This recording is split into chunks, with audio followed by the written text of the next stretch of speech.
All right, so anybody need to get tea and they need to get geared up for the morning? This one is totally open to becoming more of a discussion than just a class, so feel free to chime in on stuff as we go through this one. All right. Everybody yesterday in here was out in the lab with Serena collecting EDS data, right? Correct? Okay.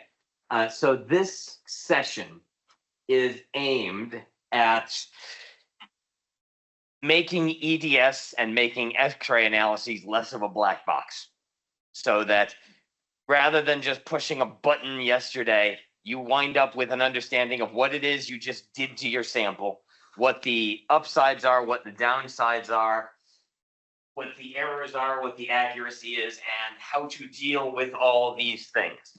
So that as you leave here, if you go collect electron microscope analyses, you have some concept of what you can do with them and what you can't do with them.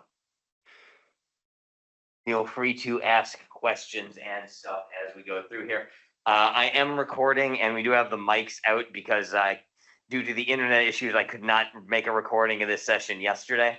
So please feel free to use the mics if we start discussing or actually asking stuff. Deal? Excellent. All right. Can I get you to actually move now is the question. Yes. All right. So, I know for a fact that everyone in this room has gotten to this level of understanding so far because we did this slide on Tuesday. So this one is my opening review. The basic concept behind EDS is overall physics one. You fire an electron beam of high enough energy electrons at your sample. You interact those electrons with an inner electron shell, causing an electron to spit off. An electron from the outer part of the shell then falls down to take its place, releasing an X-ray, and the energy of that X-ray is different and distinct for every atom because the electron cloud and the proton number are different for every type of atom. So they will be distinct for specifically the transition in that atom with very little impact from the bonding environment, because the outer electrons are the ones involved in bonding, the inner ones are the ones involved in this shift. Good on that, everybody, right? Excellent. Okay, now, what we're going to find in this session is that this overall presentation is, as you might expect, not all of the details, because it's physics, so everything is going to go haywire at some point. Because physics always says that. And it also turns out that there are several other analysis types that get buried in here that we will run into as we study the physics of this a little bit more. One of which is on this slide. As we fire electrons at our atom, we may not just generate electron holes, we also sputter electrons off of the things. So what happens to the electrons that we're knocking loose? Well, we've knocked some of them up to higher energy levels, and we also knock some outer electrons off of each atom. Those on here are shown at this spot. Now, I believe the correct pronunciation is the French one. I believe it's Auger electrons. Someone is going to watch this YouTube video at some point and tell me I'm an idiot for pronouncing it incorrectly. The other way my brain always tried to do it was Auger electrons. And honestly, I don't know for which way is actually correct. But I'm just going to mention those and try to pronounce them here. Okay, so we've now knocked an electron loose from these atoms, and because the energy to get an electron off of an atom is also quantized, because you have to have a certain amount of energy for it to absorb and get knocked off of the things, you have additional electrons that can be a signal of something. So we're firing electrons at our sample. We are getting a return of some electrons at almost the same energy.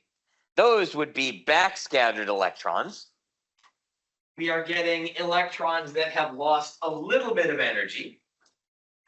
We have electrons that have lost a lot of energy. This pulse over here is our secondary electrons. And kind of in between, we get these spikes of other electrons that are the stuff that is getting knocked loose from atoms that are also quantized and coming in at certain energies, where this is the appropriate energy to knock an electron loose from the atoms that are present. Now, these are not commonly measured in a microscope. Okay? We don't have the ability to do that here. But it is possible to build a probe that does this. It is not typically useful in biology, but there are some material science applications that build, I guess it's pronounced Auger probes. And again, please, whoever is listening to this in the internet later, don't hate me if I'm mispronouncing that one. I think it's the French one. I'm not sure. Okay. So that's what that is. That is our first hit of some other stuff happens when we trigger this effect. In your standard EDS analysis, these are getting generated and they're just eventually getting conducted away. We're not analyzing them, so it creates an electronic environment for the thing. When we are firing electrons through our sample, we generate characteristic X-rays. That's one of the things that is emitted. They are not the only type of X-rays emitted. There is X-ray emission from electrons entering your sample, not directly getting absorbed by or not directly doing the characteristic X-ray effect, but instead interacting with stuff, swinging around, maybe breaking a bond or two, and gradually losing some of their energy. That creates an additional broad spectrum X-ray emission. So when you fired electrons at your sample yesterday, this is a plot of roughly well, this is molybdenum, but this is roughly a plot of what the X-ray distribution looked like coming out of your sample. If your material was molybdenum, this is what it would look like. It'll be shifted for each material. There are peaks on here. Those are your characteristic X-ray peaks. There is also a broad X-ray release background that has to be corrected for. The broad spectrum, now this I can tell what language it is. Clearly going to be the German Bremsstrahlung. Okay. The Bremsstrahlung X-rays is the broad spectrum of X-ray release. As you fire extra electrons at a material, they deposit energy in lots of places. That causes X-ray emission. The characteristic X-rays come off at specific wavelengths. The Bremsstrahlung comes off as a broad X-ray emission background. So if we're going to take the characteristic X-rays, we clearly have a deconvolution issue, meaning we have two different spectra sitting on top of each other. If you count just this peak from here to here, that is going to be correlated with the abundance of, in this case, molybdenum, because that's what our sample is. To be able to count from there to there, you need to be able to do a background correction. The good news is this is something computers are good at, and we will say that a number of times in this session. So this was being done for you yesterday by the software package in the EDS system. And if you do a microprobe analysis which we will also talk a lot about in this because we're going to compare one analysis type to another, you are setting yourself up for this to happen and then correcting it using your calibration. This is one of the things that you calibrate a microprobe to deal with. Questions so far? Tell if Tim is pondering stuff here or is... I'm always pondering. Okay. Good in the back. Okay. All right. So now we've set this up. Oh, maybe I should have reordered this. I have additional details we want to sell you on, or at least make you familiar with before you finish this. If you are looking at, did Serena show you the setting for calcium that we're required to do on EDS analyses yesterday? Okay, then we'll go through this and I will mention what she actually had done. Okay. Now, if you've noticed the language I've said, I have used somewhat general language in my description of creating characteristic X-rays, in which I have said we knock an electron off of an inner orbital and we have an electron fall down from an outer orbital. This is not specific language for a reason, because it'll turn out that there are slight differences between what we mean by inner and outer orbital. So here is a plot of what was up here, silicon. Everybody, I hope, has seen the 1s2, 2s2, 2p6, 3s2, 3p6, 4s2, 3d10, 4p6, 5s2 pattern, right? Okay. Did I do them in order? I think I did them in order without looking. I was trying to test myself. I don't know if you noticed, I did not look over my shoulder. Okay. I even put 3D where it was supposed to. I missed it yesterday. I said it wrong yesterday afternoon and said, I'm going to do this correctly today. I'm going up to level 5.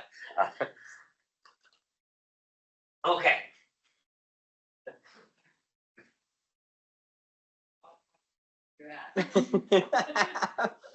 That's what the caffeine's for. Okay, so here's the pattern for silicon. For silicon, we have a 1s, a 2s, a full 2p, a 3s, and a partially filled 3p. Okay, so what do we count as inner and what do we count as outer here? Well, the answer to that is we have a number of different transitions that can happen. And when you start doing microprobe, microscope, X-ray analysis, these transitions get letters applied to them. I do not know the origin of the letter decision here. If you've noticed, many things in atomic chemistry get letters applied to them, SP, D, all those things, okay? When we knock off an inner electron, we tend to knock something off of the s orbital for the innermost ones. We may also have stuff fall down to a p orbital. We may also have stuff fall down to one of these further out orbitals. Each of these transitions can set off an X-ray. And for something like silicon, you can have more than one transition that is valid, because you can have any of the outer electrons fall down, and the orbital shift will be different, or the energy will be different depending on which orbital the electron comes from. If the electron is falling all the way down to the n equals 1 orbital, that is called a K transmission. The shift from the 2 orbital to the 1 orbital is a specific transition that is called the K alpha. Falling from the next orbital up down here is a peak known as K beta. There are K gammas, K deltas, etc.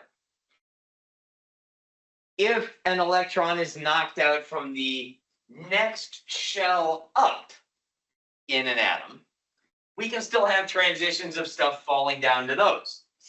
those are your L peaks. Same thing, L alpha, L beta, L gamma. We then have the possibility of M transitions. Thus, we get a couple of things out of this. The K transition in something like silicon can have more than one peak. Just peaks falling down, or electrons falling down into the lowest orbital will generate some set of peaks. You will also then potentially get some set of peaks for mid-level transitions. The energies of each are going to be different. The further the drop is, the higher the energy of the X-ray is going to be. And different peaks will have different probabilities of this reaction happening. So as we look at different elements, we're going to see that there's different types of peaks we pay attention to. For many of the lighter elements, it is the K alpha peak that we will count the most on. But we will often take advantage of the fact that there's more than one peak, count on more than one peak and make sure our numbers line up.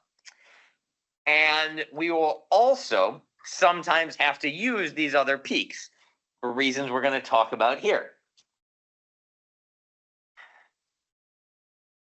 The release of an X-ray is not the only way that an atom can remove energy that's pumped into it. So we've got the broad spectrum X-ray emission, we've got different electronic transitions, and atoms can do whatever they want sometimes, okay? Some fraction of the absorbed energy from our electron beam becomes a different set of X-rays. This is a plot of fluorescence yields for K, L, and M lines as a function of atomic number. In other words, when you put your sample under X-ray bombardment, how many of each type of X-ray do you generate? If you pump enough energy into things, we should add. Okay? Well, first thing to see is that the most abundant set of emissions are the K lines, which is good because those are often somewhat detectable. Second thing we might see is that L lines become more prevalent for heavy elements. They are not particularly prevalent for elements lighter than the transition metals. Third, you can see that M lines exist in a couple of the heavy elements, and that's about it. They are almost unreachable in most of the light elements. In fact, some of them, they're even impossible because if you don't have the outer electron shell filled, you can't do an M transition. Fourth on here, as you go to the lowest Z number elements, you should start noting that the yield of X-rays falls very, very low. Carbon, nitrogen, oxygen, when you put them under this bombardment, they will absorb some of the energy, but they will not convert most of that energy to X-rays. The obvious example of this is hydrogen, or helium will work for this too, because if I bombard hydrogen with X-rays to knock an electron off from an inner orbital, what can fall down from an outer orbital in hydrogen and helium? Nothing, because there is nothing in an outer orbital. So hydrogen and helium technically break our description here because there's nothing in an outer orbital to fall down. In oxygen, carbon, nitrogen, etc., it's not quite as extreme as in hydrogen, but you basically only have those inner and outer orbitals slightly filled, and that leaves you very little room for transitions to happen. Most of the energy goes into other things. You will still get some X-ray emission peaks from those, And as you go up in Z number, you will see an increase in peak height in those that makes them more detectable. But for lightest elements, you really run into a problem here, that you are pumping in more energy than your sample can take in order to actually count those. For this reason, it is very common to not actually count those peaks and say, yes, there is a carbon peak. Yes, there is an oxygen peak. I can use this peak. But the other thing I can do is ignore that peak and just base all of the calculations I have on stoichiometry and assume that everything is bonded to oxygens and just leave it at that. The software you saw yesterday likely did some of that. It will return data in two ways. It will return it as all of the measured elements, and it will also return them as every heavy element as though it was an oxide. Those are the two data presentations you likely saw yesterday, and they start on this chart, which I suddenly realized rhymes. Go. Yield more for the K lines compared to the L and M lines? Because the K transitions are statistically favored. So we're going to lean on the statistics of quantum transitions here. And I'm going to almost leave it at that, because you have probably hit on someone's high energy particle physics thesis from the 1970s right there with that question. And I will admit I have not read every high energy particle physics paper from the 50s and 60s and 70s. That is probably where the answer to your question is. And it is probably just one of those things that this is how it is. And there is probably a reason in quantum mechanics why. And if not, there could be a Nobel Prize for you if you could figure it out. But I'm betting that somebody has answered that. So what the observation I have is that the one that is statistically favored in each case, the K transition is favored if you have high enough energy to cause it.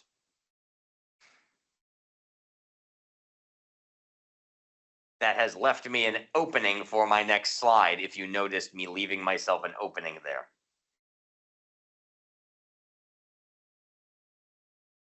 Excellent question. So if you keep those up, I'm game for that, okay? Well, now the next problem is that the K transition is the one that's favored. But because it is the biggest jump, because in uranium, for example, the K transition is you knock off a 1s electron and something has to fall down from like 7f or something 5d or something like that. That's a big energy transition. To make that happen, you would need a very powerful electron to knock off an innermost electron. As your atom gets bigger, the K peak becomes more statistically likely, but that's assuming you had infinite energy electrons to bombard the thing with, which we do not. We have electrons we can accelerate to a certain extent using magnets, but we're limited in our accelerating voltage. And as the atom gets heavier, the accelerating voltage you need to start any transition goes up.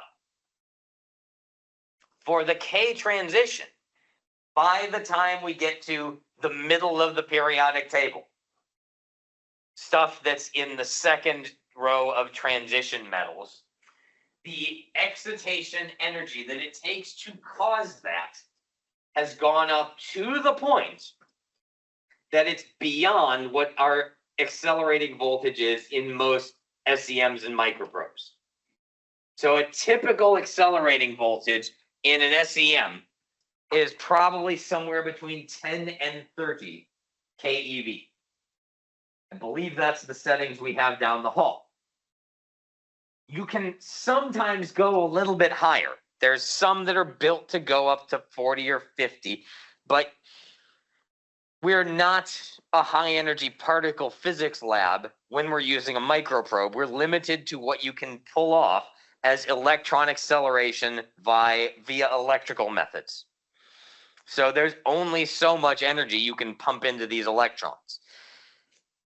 For the heavy half of the periodic table, if your microprobe typically operates at 30 keV, totally reasonable number, you cannot trigger a K electron transition because you do not have sufficient voltage or sufficient energy coming in on the electrons that you're hitting them with to trigger that transition.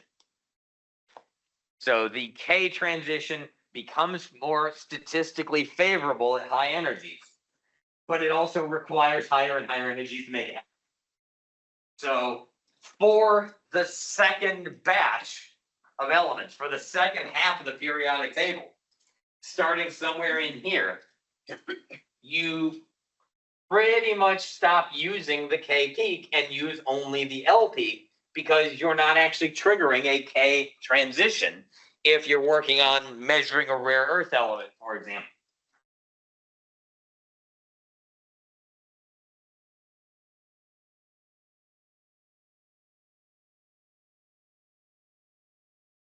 So this is when you're doing these analyses, the peaks get labeled and described with these terms.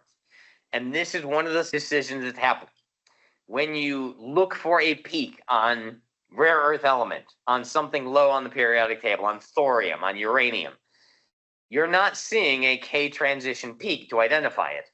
You're seeing an L transition peak. And the peak height, you skip back here, is different between a K peak and an L peak because probabilities wind up saying that L peaks or L transitions are statistically less likely.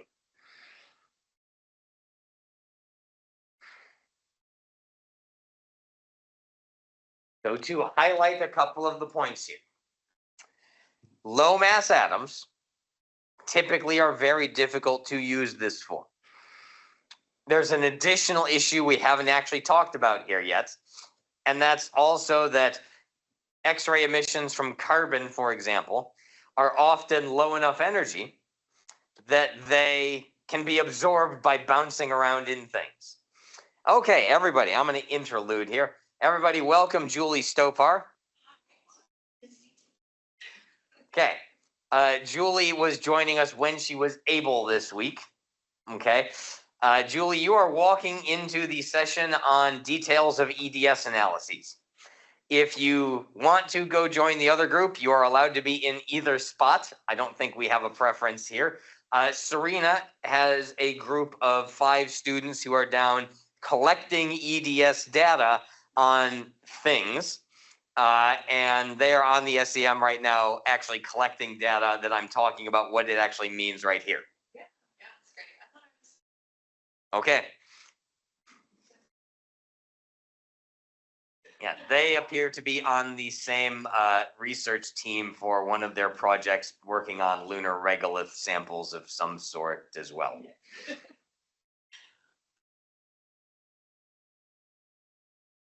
No, I would much rather introduce you and let you say hi to people than have you sit down and just stare.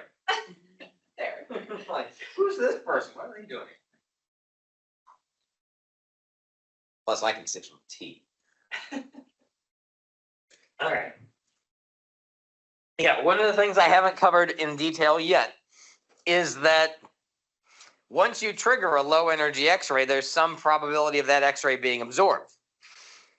Particularly for low energy elements like carbon, boron, stuff like that. Those X-rays that you trigger may be low enough energy, they may not even make it to your detector. Because there's some probability of them getting absorbed by materials they hit on the way to the actual detector. So, low mass elements, difficult to ionize, don't give you a significant X-ray yield. You get some. It is challenging to convert them into a specific composition for things.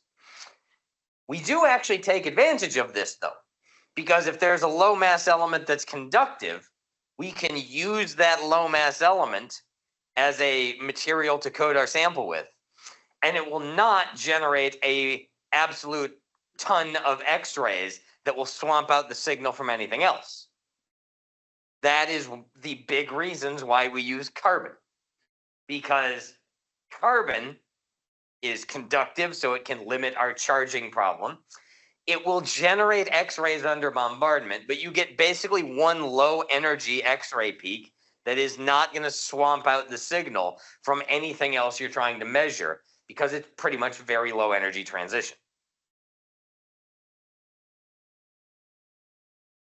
Go for it.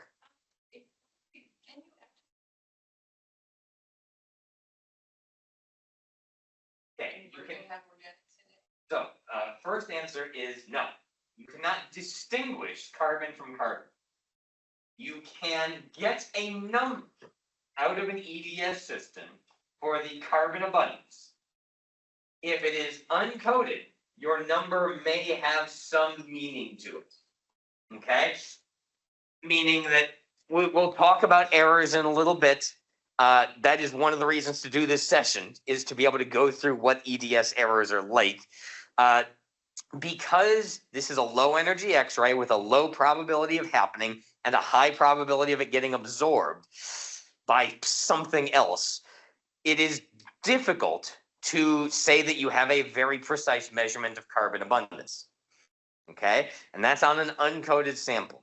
You can see it. We'll talk about what the errors are like on heavier elements in a bit. The error bars are going to be large. So if I'm trying to distinguish one carbon bearing, we have one of our students down the hall who has brought some laboratory generated tholins. We're figuring it out. We're playing with them to see what we've made.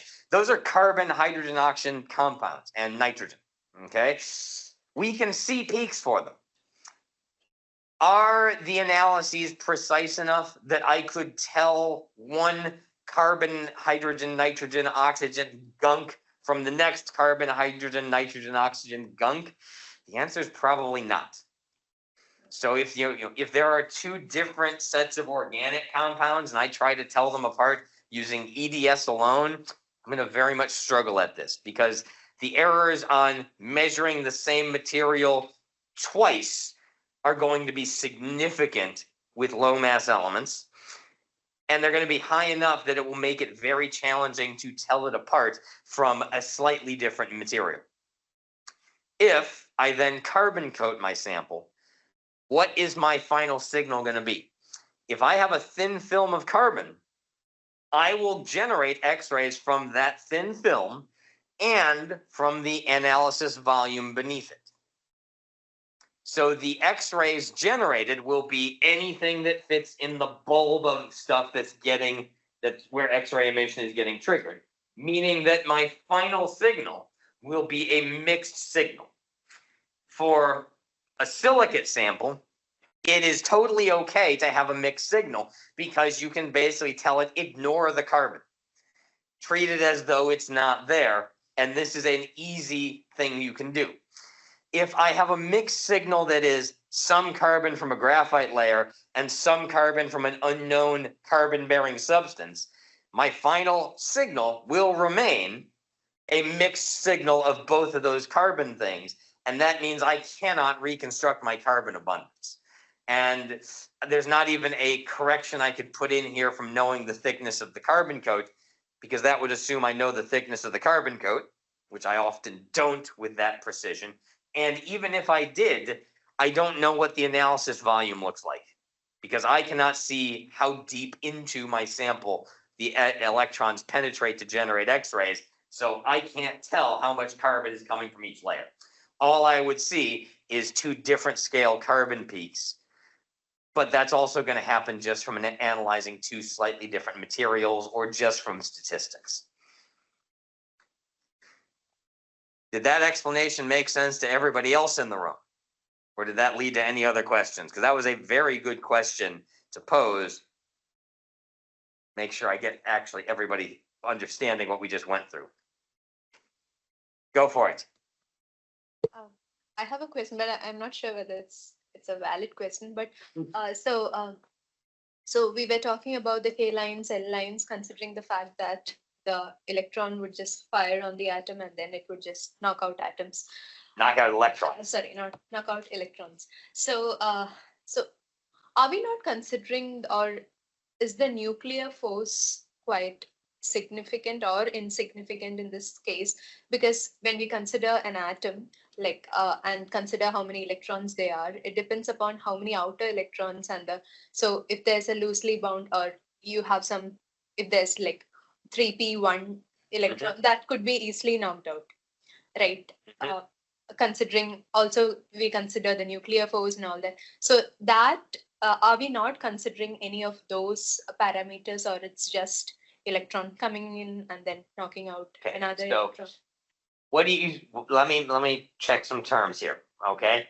You asked, are we considering the nuclear force? I'm guessing you don't mean the strong and weak nuclear forces. Because that the nuclear force has actually two specific definitions in physics that are two forces that bind the nucleus together and affect how they break apart. I'm guessing you're not referring to radioactive decay here, right? Okay, so for this exercise, okay, the part for these where the charge on the nucleus matters, wrong direction, is this part. So it is how big is the energy of each transition. Okay, the greater the charge on the nucleus,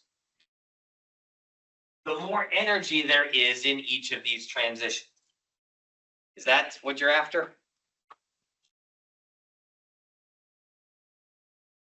Yeah, but it also depends upon how many outer electrons are there in the outer shell. Mm-hmm. Maybe I'm confused. Like I'm just I'm not I need understanding to, the it's the question first here. time I'm sorry. I'm not understanding the question here well enough. I want to make sure we get through this, but I'm not understanding what I'm being asked here. Maybe I'll come back to you later. No, let's try to do this, because let's actually try to discuss this.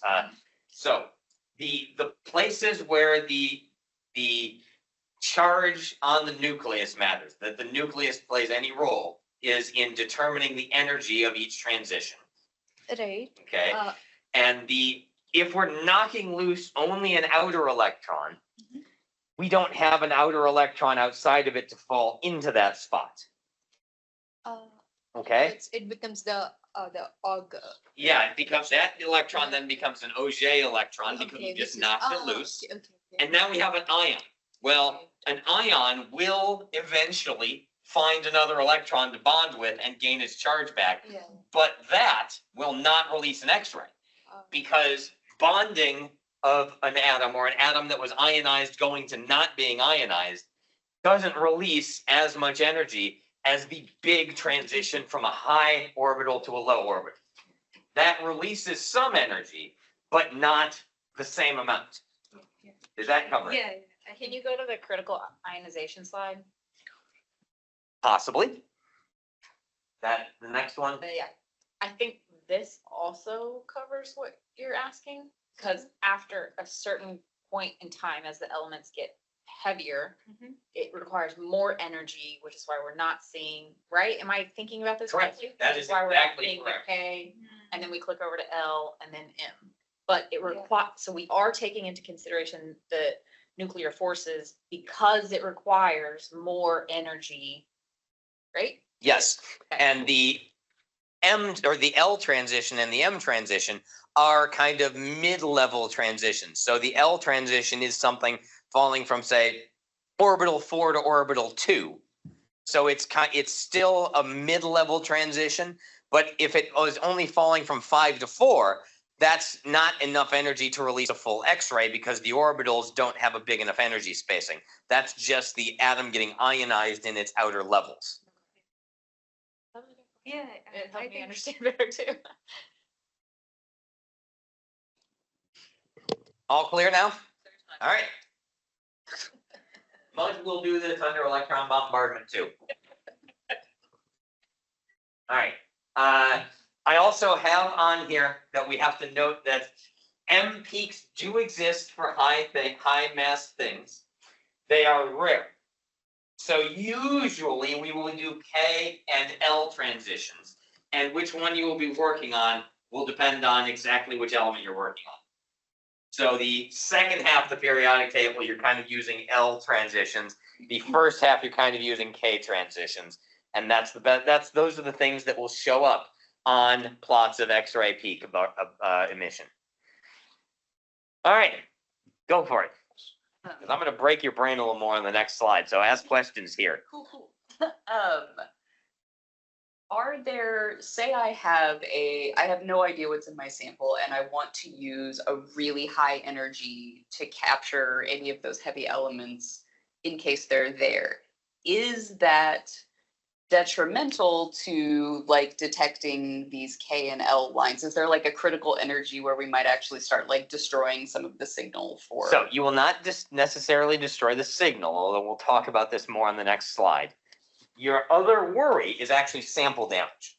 And that we'll talk a little bit about toward the end of this as well.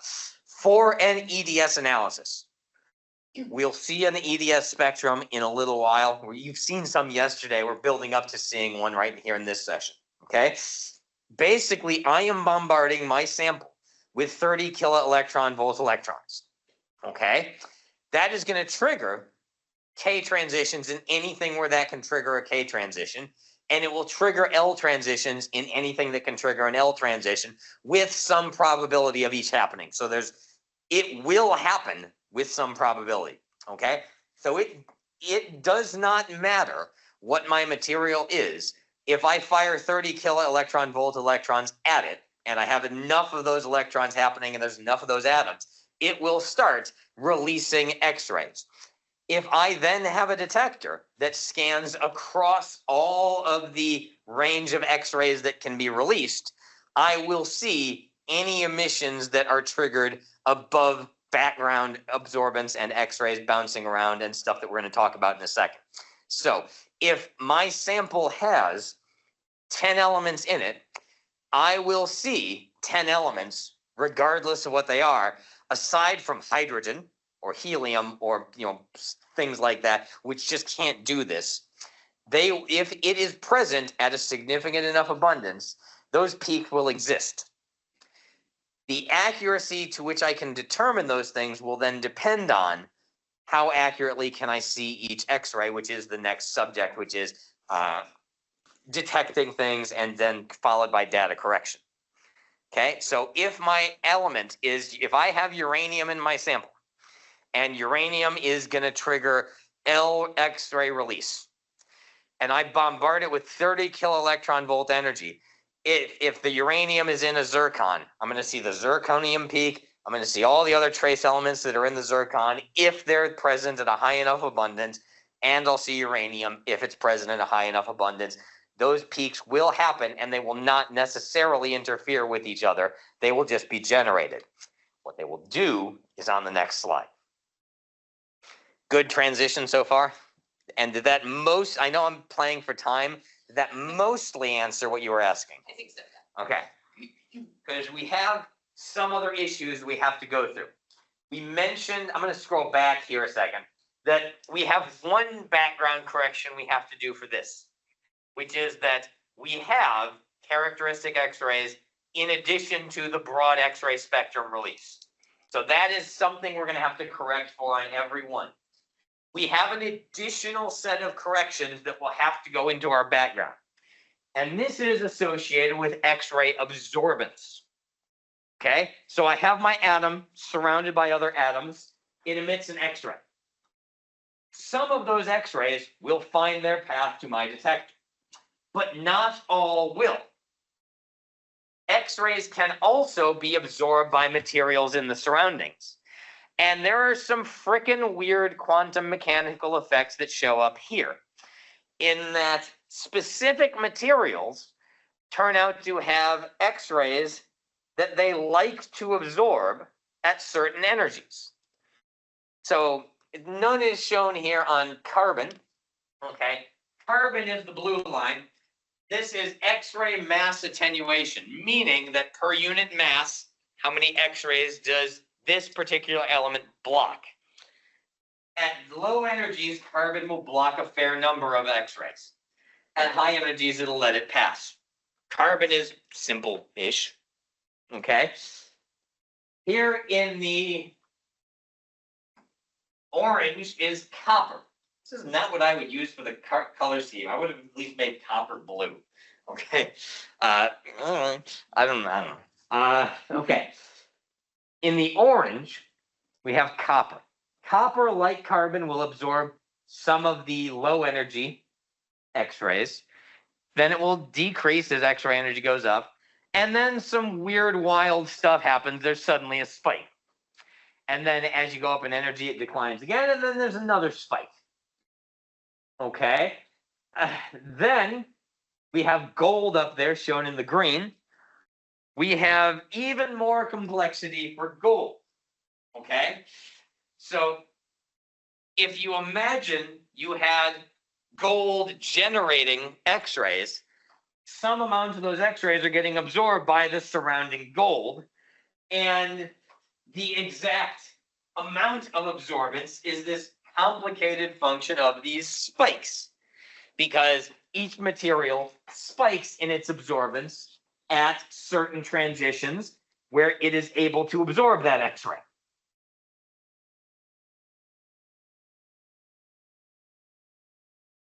So how does the X-ray absorbance get affected by coating with gold? It will absorb some stuff, Just like this? just like this. This has to be done in the background correction. So these are getting into the background. There is absorbance happening in the background. It is, as it takes a spectrum, calculating a background and trying to deal with this. Okay? That's the best answer I can give so far, is that this is in correction software that we're going to talk about in just a second. Okay? So if it is seeing a gold peak, then it is also knowing that some gold absorbance will be happening as part of the background correction. So there is a background correction is actually a recursive function where it says what's there, fits the background to what's there, including some of this absorbance, recalculates for the abundance of the thing, recalculates for the absorbance of the thing.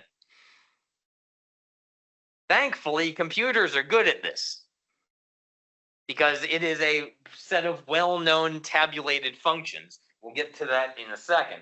Thankfully, computers can do that math relatively straightforward. Now, you want some real fun with this? This is actually a very high energy analysis technique. If you have ever heard of XANES, X-ray absorbance near edge spectroscopy. What is an X-ray absorbance edge? You are looking at some right there. Okay, this is an X-ray absorbance edge. The exact structure of what X-rays get absorbed and what do not is a function of the surrounding bonding environment. So here you are looking near the edge at how this material is interacting with the surroundings, because the electrons are absorbing stuff, so they're jumping up, but that means that the jump is now upwards, is now influenced by the surrounding bonds. So this Okay? is where you can distinguish between valence states. This is where you get XANES at, meaning that if we have iron 2 versus iron 3, the X-ray spectrum edge has a different structure depending on the bonding environment that it's in. So let's say that I had a tool that generated a very high flux of X-rays and that allowed me to emit X-rays through my sample with a highly controlled energy. I take my sample, hit it with these X-rays, and scan across the X-ray energy, observing the structure near that edge of how the material absorbs those X-rays. Observe where it absorbs, observe where it absorbs more of those X-rays, observe where it absorbs slightly less of those X-rays, And I can use this structure as a probe of the bonding environment to the point that this can become a calibration for how oxidized your iron is, or for what mineral you're analyzing. So, question to you folks. Can anyone name a tool that generates a high flux of X-rays to give me a strong signal and allows me to control the energy of the X-rays that I'm firing through my sample? Synchrotron. Correct. So why does this need to be done at a synchrotron? Zane's is a synchrotron technique because I need to be able to control this measurement and give a high enough flux of X-rays at a controlled wavelength or at a controlled energy to be able to analyze this structure. So while you were in the room yesterday, you were triggering the behavior that is in Zane's, but we just don't have the tools here to measure it. So we have hit on an entirely different X-ray measurement technique in our study of what is happening in an SEM. I like that as a one-slide diversion. Has everybody heard of Zane's at some point in this room before? One no in the back. Okay. This is a pretty powerful, expensive geologic technique, because to do this, you have to go up to Argonne National Lab or the Stanford Linear Accelerator or something like that, where you have high X-ray flux at controlled energy to being generated by your particle accelerator. We have very few particle accelerators here in this small building, and that means this is beyond what we can do. But that literally pops out of the technique that we're doing for electron microscopy and EDS.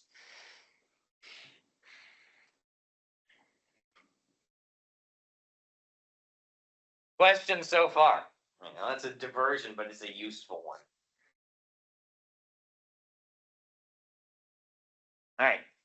Next thing on the list is we are generating this flux of X-rays. Some of it is coming out of our sample. How do we actually measure them?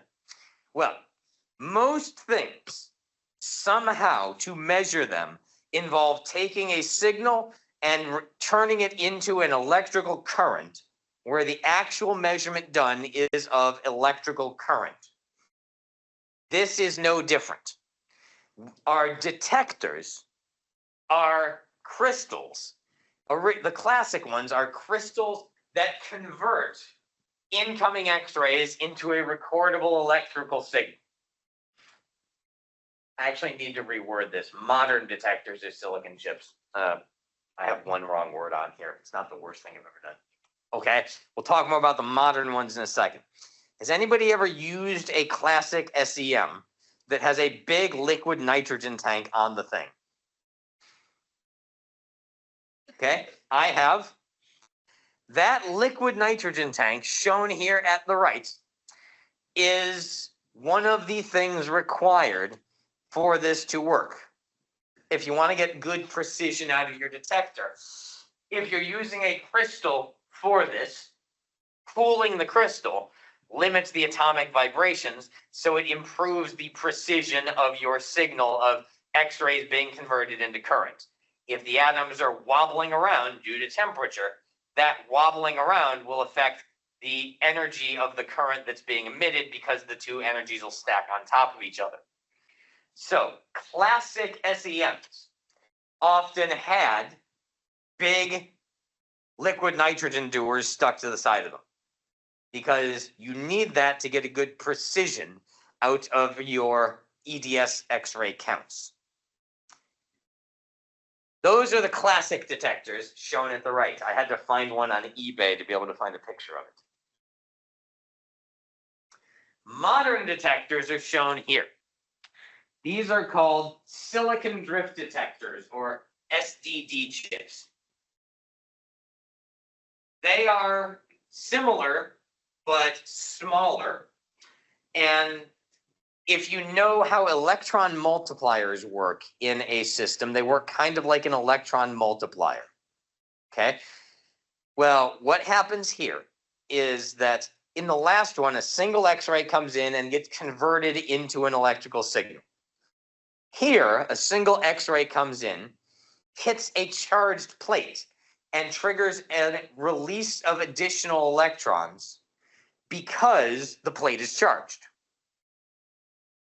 So we trigger kind of a cascade of electrons that takes the single X-ray and turns it into an increased and more easily detectable signal, which is kind of the same thing that happens in an electron multiplier in an ion probe or in a mass spectrometer, where in that case, a particle comes in, triggers a cascade of electrons, and then that becomes a larger detectable signal. This charged chip does something similar. An X-ray comes in, hits this, it gets absorbed, and then that triggers a cascade of additional electron release, turning this into a larger and larger current that can be measured more easily. This does not need to be cooled typically. There is a thermoelectric plate built into the back of this that will actually do the cooling for you to limit the electronic vibrations. So you don't have that concern here because it's built into the detector.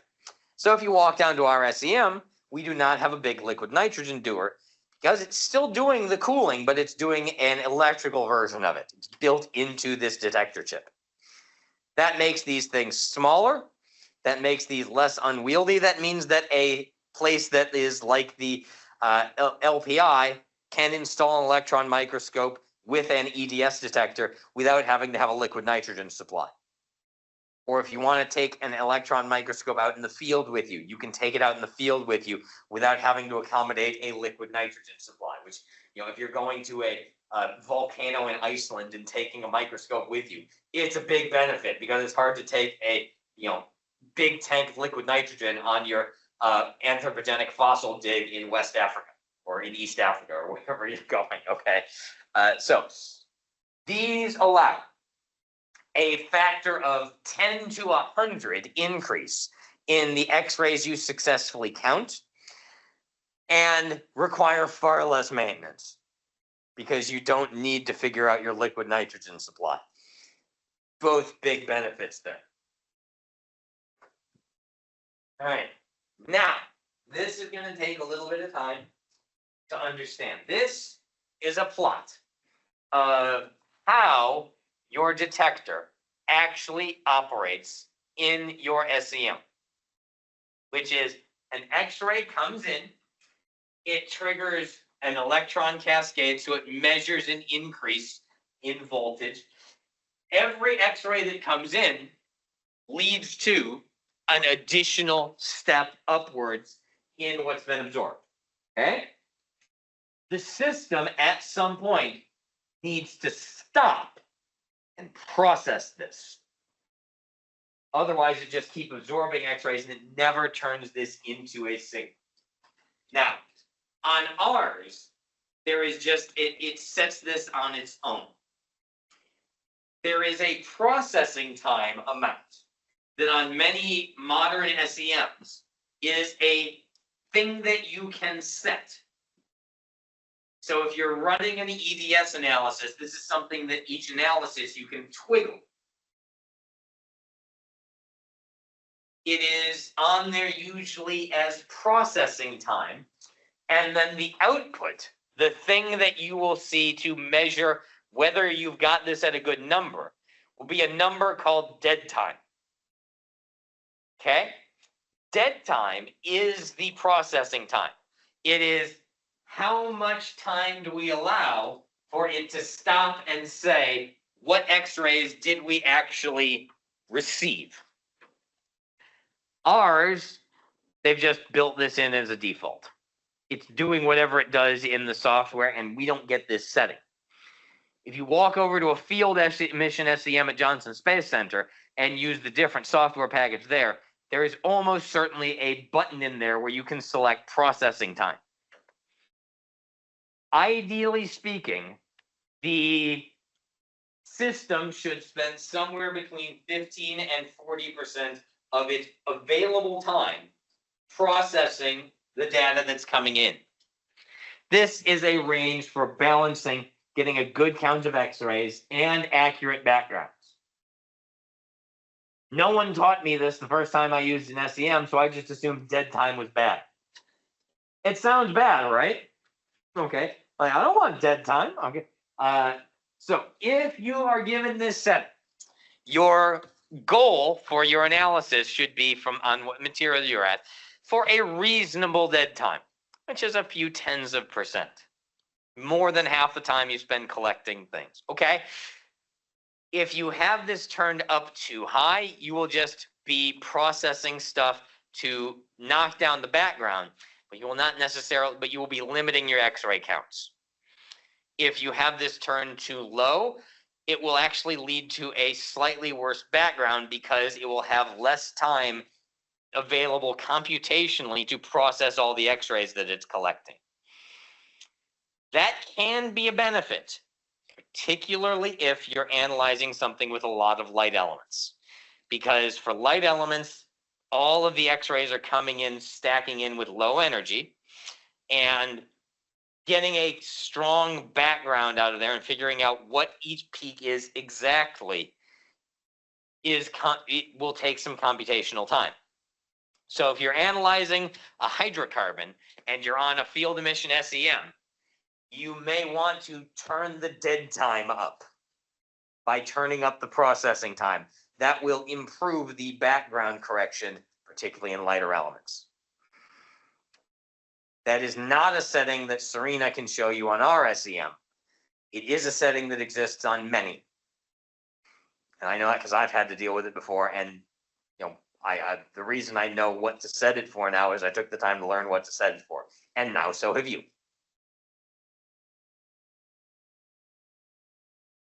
Everybody got this. This is something, there is a non-zero chance you will go back to your college and attempt SEM analyses and need to figure out what the hell you're setting dead time for.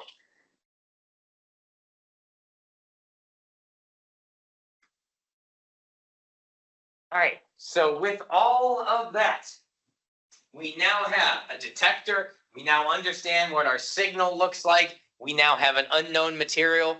We have everything to generate an EDS spectrum of our unknown material. I got on time. Been at this an hour. Cool. I was worried that your group might go faster than yesterday's. The good news is we're going at about the same pace. So we're going to cover the morning that way. Okay? What are we looking at?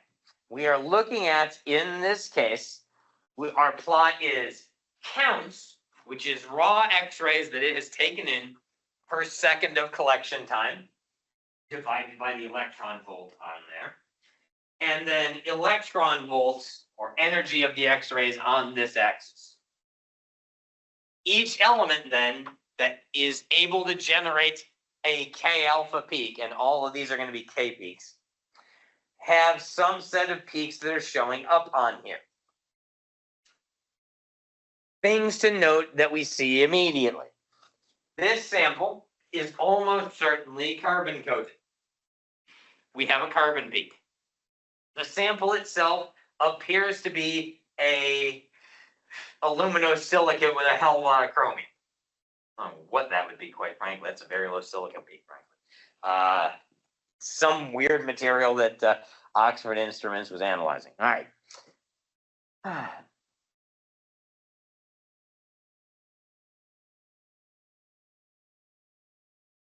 There are some things that need to be noted on here.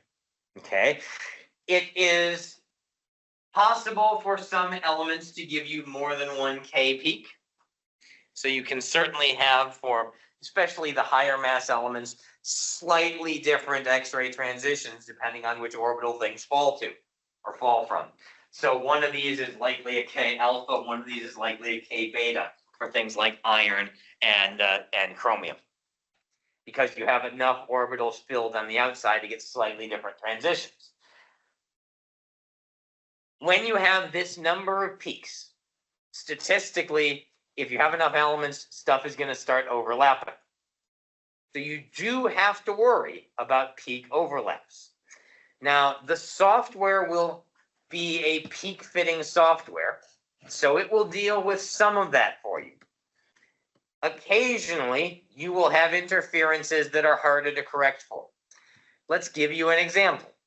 On ours, there is a calcium peak right here, and there is a calcium peak right here. This calcium peak can clearly identify calcium. This calcium peak is an edge on the side of something rather important. It is on the side, actually I think it's a calcium L peak. It is right on the side of the carbon peak. Well, the problem with that peak is that in most cases, we actually don't know the abundance of carbon on our sample because it's carbon coded. So this is a free parameter. So if our system is allowed to use that second calcium peak to fit calcium, it will steal some of the carbon and say, I can't tell them apart. And it will pick some number as the calcium that will be unrelated to the actual calcium content because it'll be measuring some of the carbon. The way this one is a complicated enough setting that ours still lets you do because this is important.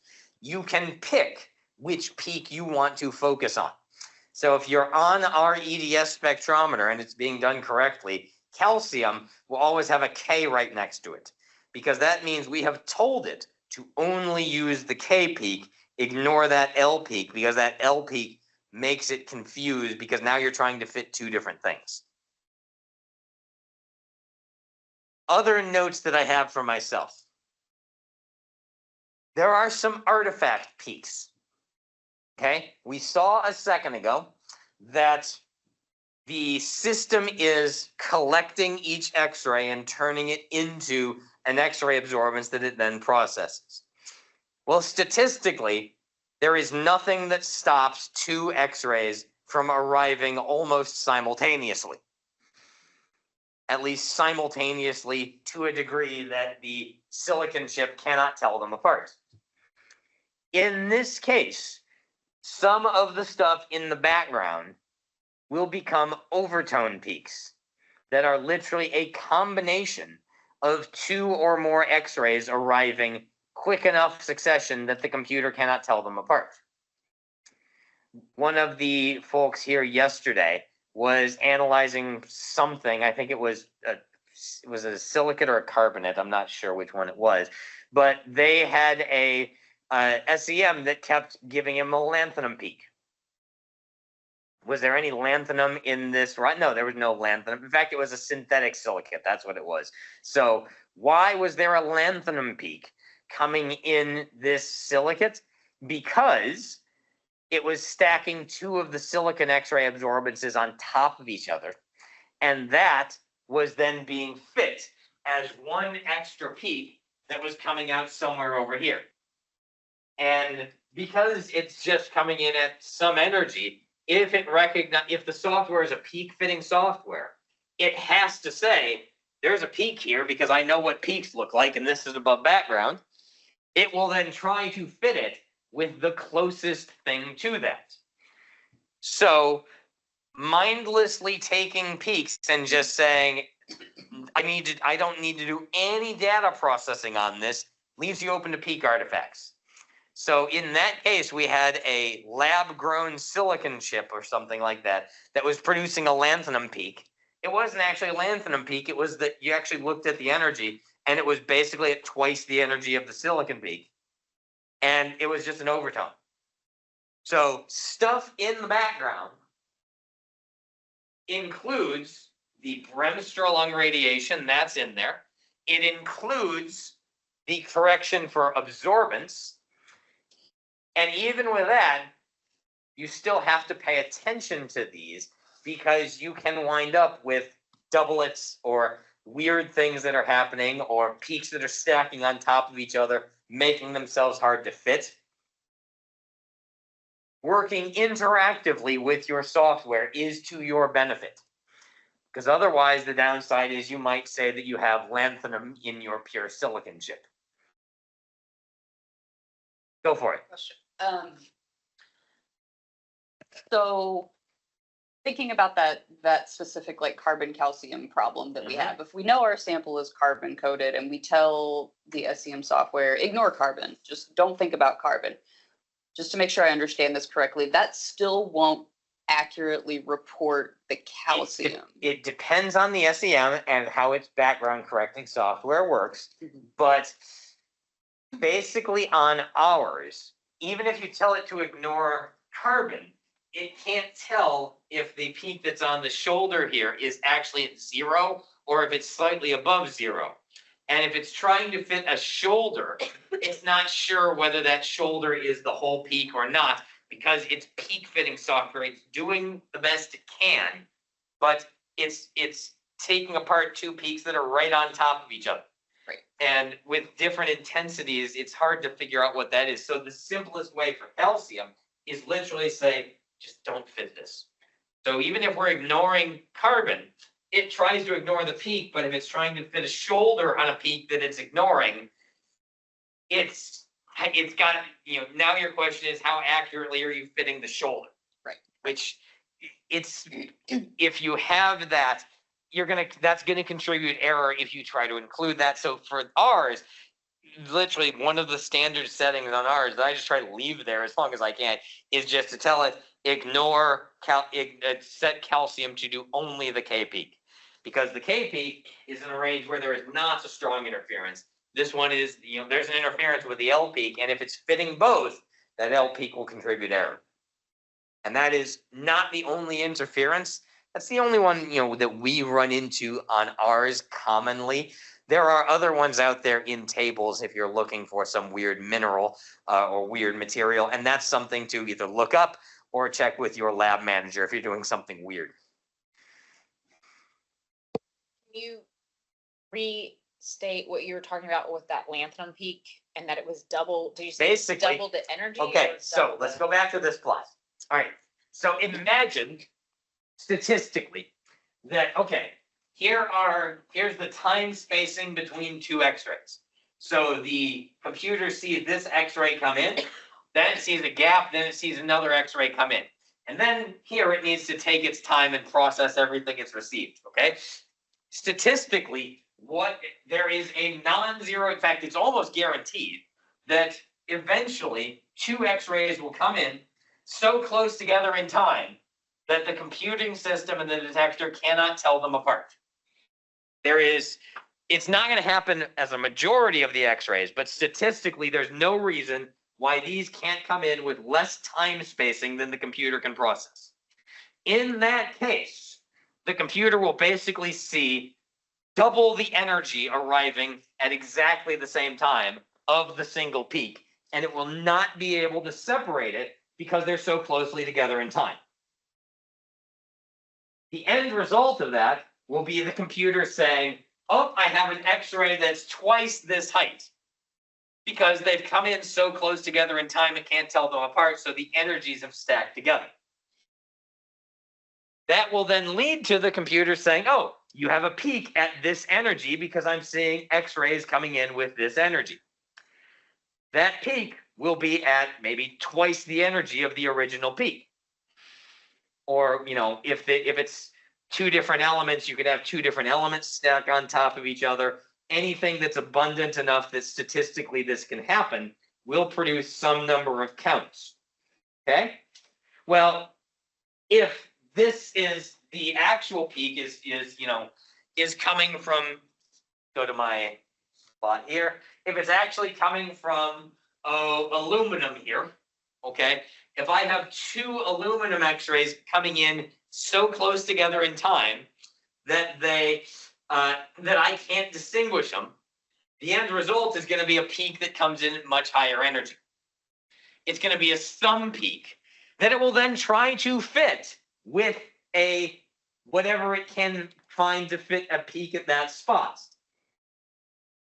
It's not going to necessarily be able to then say, oh, that is the combination of aluminum and chromium x-rays stacking on top of each other, because it's not going to be able to recognize that. Instead, it's going to say this double peak is an absorbance caused by something else, and it's going to try to fit what that something else is.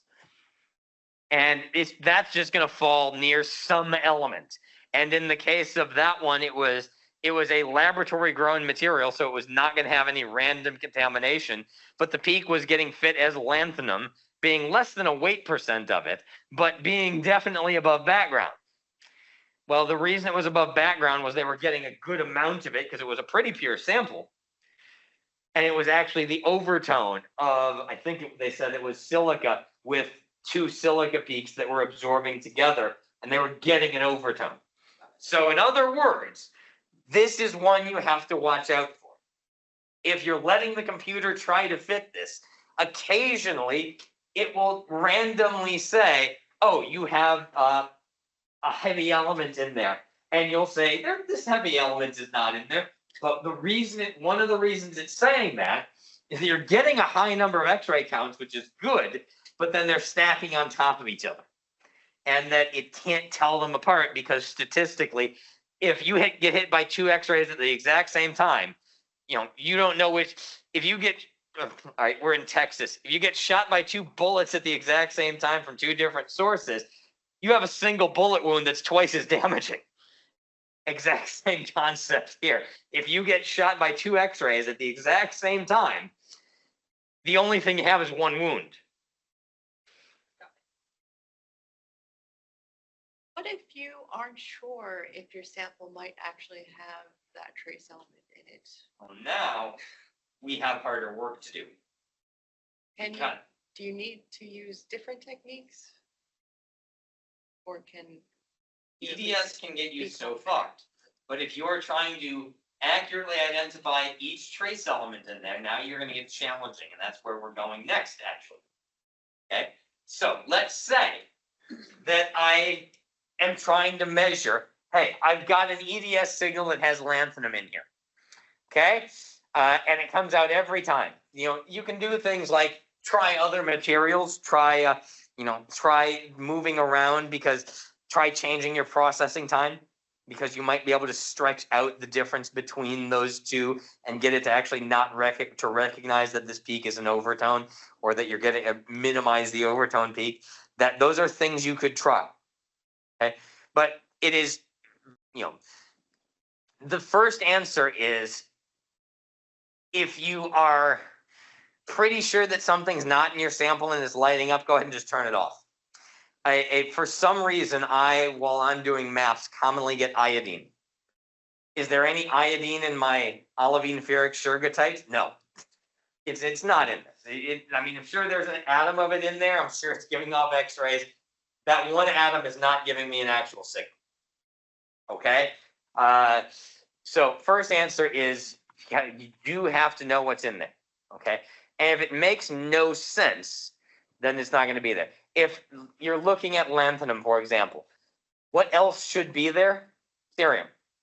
Because cerium is more abundant than lanthanum, and they are very difficult for nature to pick apart from each other. So, even the original materials that were used to identify those, the first analyses of those, it took them 50 years to figure out that there was more than one element in some of these things because they were so similar. Okay, so look for things that would make sense along with this.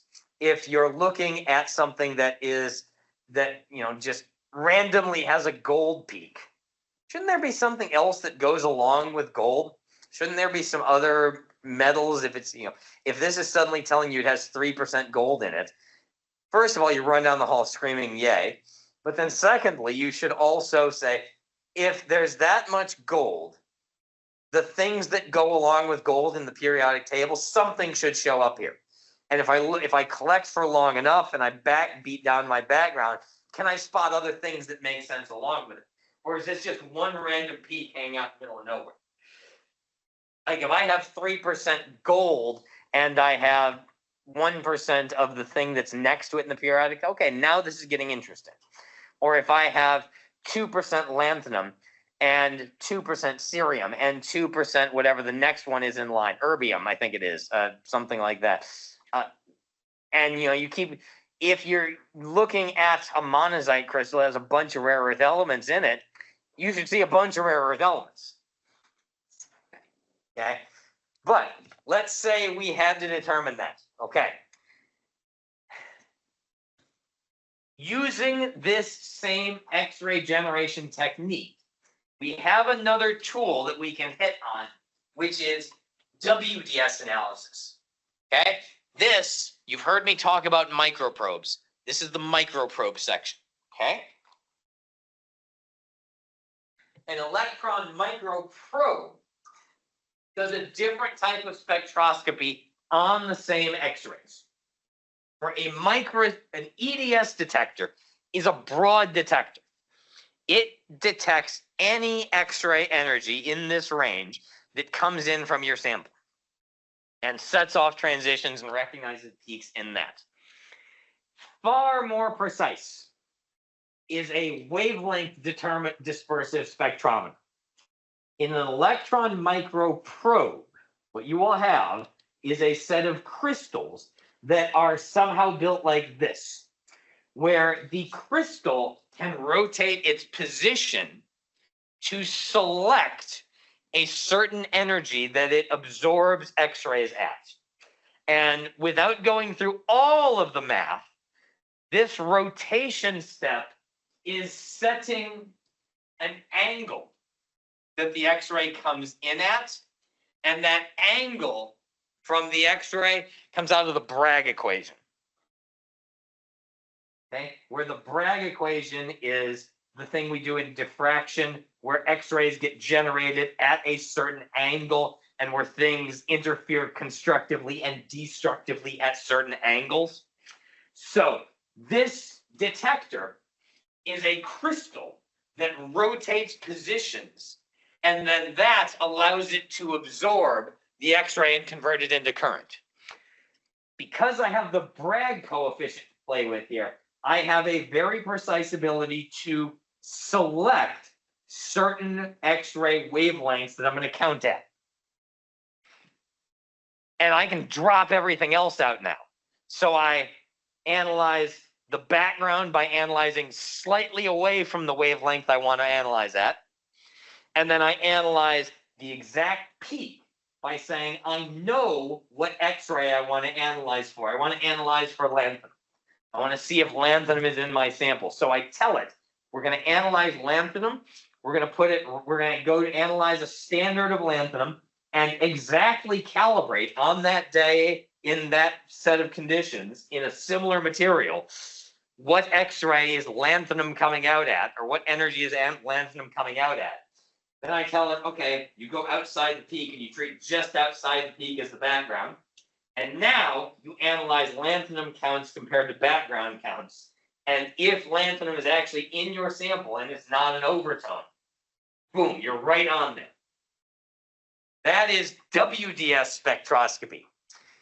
This is far more precise than EDS spectroscopy because you are analyzing very narrow wavelength bands, and you are able to identify the background on and off peak much more precisely.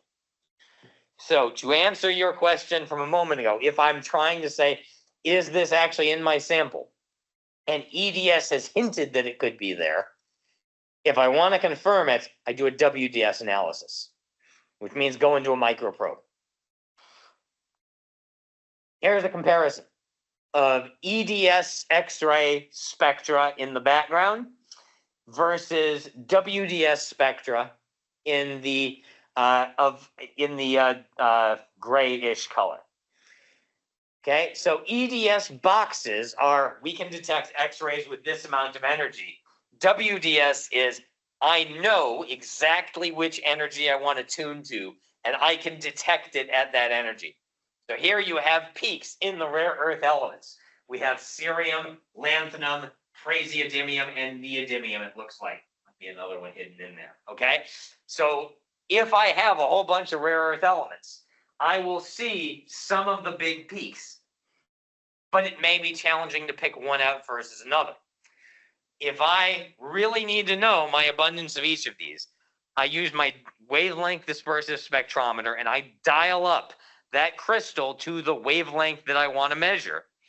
And I measure on peak by saying, go to this energy and here's my cerium peak, go to this energy and I'm off peak. And now I have a background comparison by staying off peak and on peak.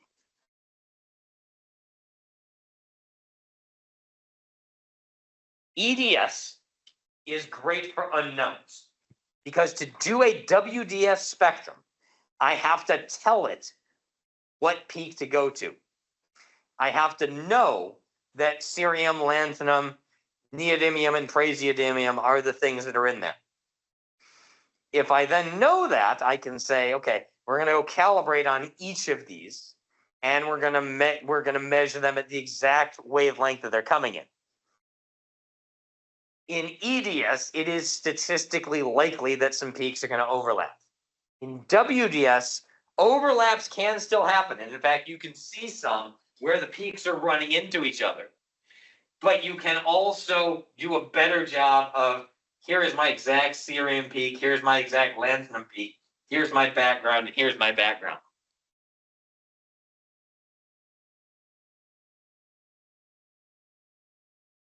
So EDS is often used in conjunction with WDS. In fact, many microprobes will have an EDS detector built into them because I have an unknown material and I have a backscattered image of it. I don't know exactly what it is. I can't tell if it's a feldspar or a pyroxene. Feldspars and pyroxenes can have two very different sets of elements in them. If it's a pyroxene, I don't need to measure potassium and I may not need to measure sodium. If it's a feldspar, I better be measuring potassium and sodium. So EDS spectra is often taken to identify the phase. WDS spectra are then taken to identify the chemistry.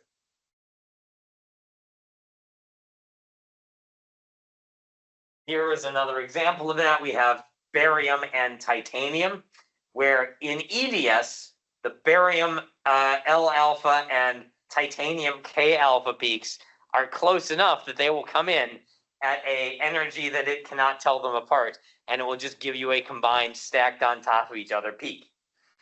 If you want to determine barium versus titanium for those two peaks, you would have to do a WDS spectrum.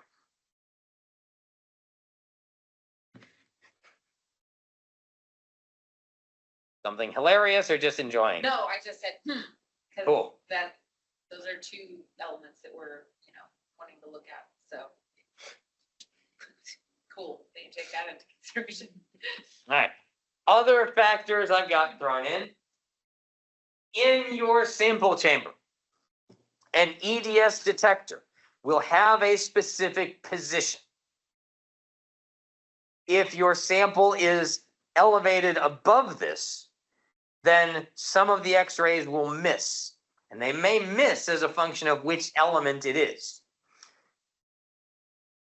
Every manual will have some version of a put your EDS detector at this level, or put your sample at this level to make sure you get the best EDS analysis. Ours, we have in the manual, put your sample at this level in there by adjusting the stage to get high enough EDS counts and to avoid things going off at different angles and adjusting your compositional measurement. And that is the case on many. Is that when it shows that error? Yes. And the reason why it would give that error is that it will first reduce the counts you get. But second, it can, because X-rays can be fractionated based on energy, or the angle can be changed based on energy. The calcium X-ray may come in at a slightly different angle than the silicon X-ray. So if you're too close, you may be over detecting, or you're too far down, you may be over detecting a specific X-ray. And that will lend itself to a difference in composition that is not actually there. Other notes that I have on here, current translates directly to X-ray counts. So one of the settings on our SEM was current or aperture. The settings on there were map, image, map, point, image, and low, or something like that. Well, if you're, why is map the highest current? Because for map, we are trying to analyze a specific spot and then move quickly across the map. which means we want to get the highest X-ray response per unit time that is possible to be able to do a map in a reasonable amount of time. That is turning the current up. Turning up the current will improve your X-ray yield. I don't believe it's linear, but as you go up, you will go up in current. The highest current on ours is something like 4 point some nanoamps. Okay. For a standard electron microprobe analysis on a solid, you might run at 20 or 30 nanoamps. For some analyses in the microprobe, if you're caring about low abundance elements, you need to get enough counts to measure them, you can crank the current up. So if I'm measuring phosphorus in an olivine, I will often use 200 to 400 nanoamps of current, meaning 100 times the current that our SEM pumps into the sample to get enough X-rays to detect phosphorus or whatever else it is I'm measuring. And to highlight, you also must have an EDS analysis, a high enough accelerating voltage to get your element of interest to fluoresce. If you are working at an accelerating voltage of 15 keV and you are trying to measure rare earth element rich material, your rare earth elements will not give you an X-ray signal. So you will measure zero response, even if it is present at a significant abundance in your sample.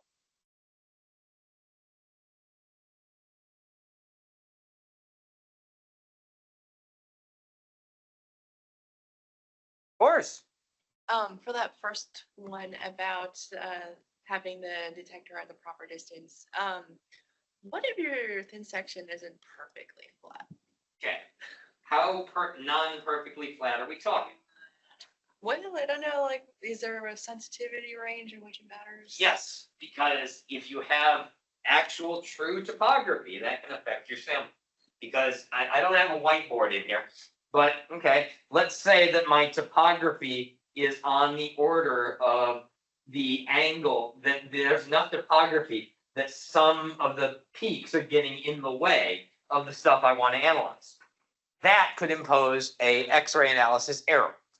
Because, okay, there's topography like this, I'm analyzing this spot, some of my X-rays are running into this and getting attenuated by this, but the ones that go off at this angle are skipping it, okay? Your topography needs to be low relative to, this amount of angular shift. If you're in a pit in your sample and you try to measure the bottom of a pit, you will likely get an X-ray signal, but it will often be off from the actual composition because some fraction of the X-rays are getting absorbed by the bottom, by the side of the by the bubble wall, by whatever it is you're in. So if you want to do EDS analyses on an unpolished surface, it can be done. It is certainly a thing you can do. But you have to worry about the fact that X-rays are going to come off in different directions, and this can impose a compositional error. So if you're expecting an unpolished material to give you super precise analyses, it often will not, because some of the X-rays are going off in the wrong direction or getting absorbed by the surroundings. It can be good enough for if I want to tell olivine from glass, or olivine from iron metal, or olivine from a pyroxene. I may be able to do that. So it depends on what you're trying to do for that analysis.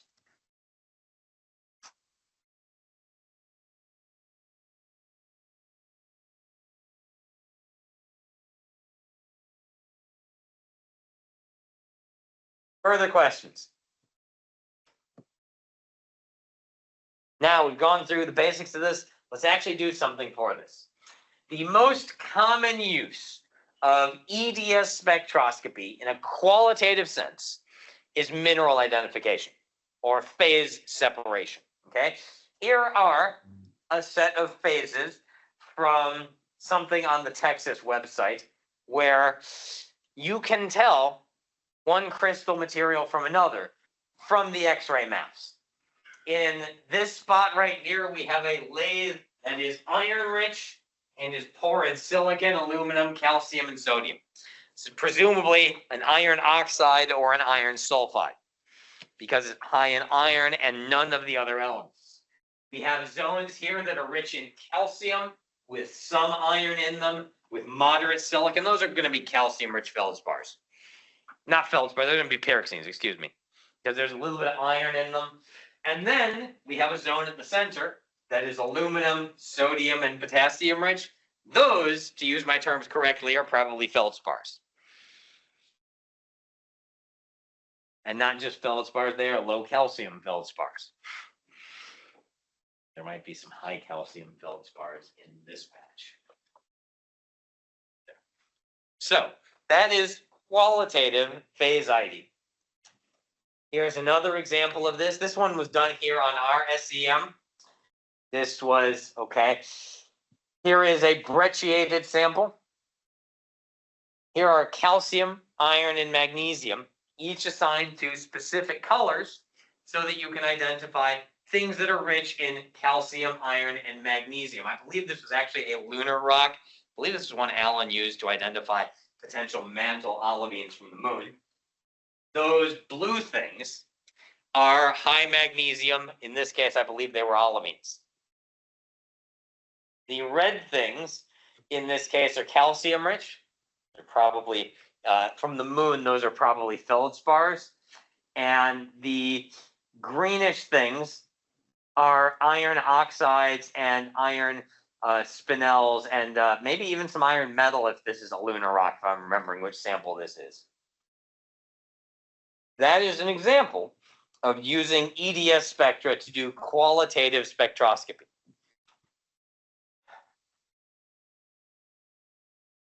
For this slide, it is useful to be able to zoom in. If you have not done this before, it is also possible to train your eye to be able to do the phase ID. Okay?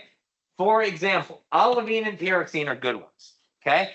In the olivine and pyroxene, the magnesium and the silicon tend to absorb at about the same rate. They tend to emit X-rays at about the same rate. Iron is a little less likely to emit an X-ray. But, okay, we have here an olivine where the magnesium and silicon peaks are close to each other in height, and there's a fairly big iron peak as well. A magnesium and iron peak combined that is higher than the silicon peak. Olivine is 2 oxygen, 2 magnesium and irons, and 1 silicon. If you're calibrated visually, once you've seen your first sample, you can recognize, okay, for the olivine, the magnesium peak is higher than it is in the pyroxene. Olivine is Mg2SiO4 with Fe stuck in. Pyroxene is MgSiO3 with some iron stuck in again. So qualitatively, the pyroxene will have a higher silica peak than the olivine. So if you're looking at a backscattered image and you say which one is which, and you need to calibrate yourself, a quick EDS analysis running just a few seconds can be enough that you will immediately say, oh yeah, that's olivine versus pyroxene. And okay, if I do an EDS analysis and I see sodium, aluminum, silicon, and calcium, oh, that's a feldspar. Because the things that have shown up just in a few seconds are the main ingredients in a feldspar. I have hit a feldspar there. Here is one where the background is a little worse. We're seeing aluminum, titanium, chromium, and iron. There's an iron chromium oxide. Troilite, iron sulfide versus taenite.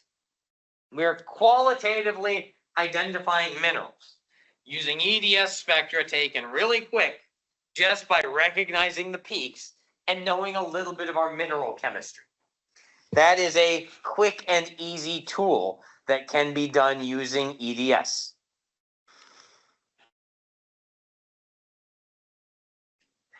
It is plausible to do an X-ray map and get a set of peaks at each point, so a spectrum at each point, and then use software to bin those things into certain mineral groups and say this mineral group is this thing, this mineral group is this thing. That is what we are going to learn this afternoon, tomorrow morning. That is a little bit beyond the intro EDS class, and that also is something where you're going to need a different software tool, because this is exactly how you would use this. Now, if I want to figure out what fraction of this is olivine versus hematite in a rusted olivine, I get peaks across 1024 by 1024 pixel map, and then let the software bin them into different bins based on whatever one is dominant at that point.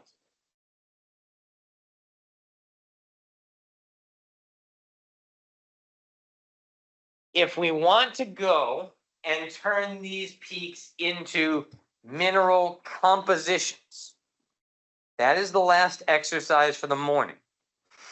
And this has its own set of issues.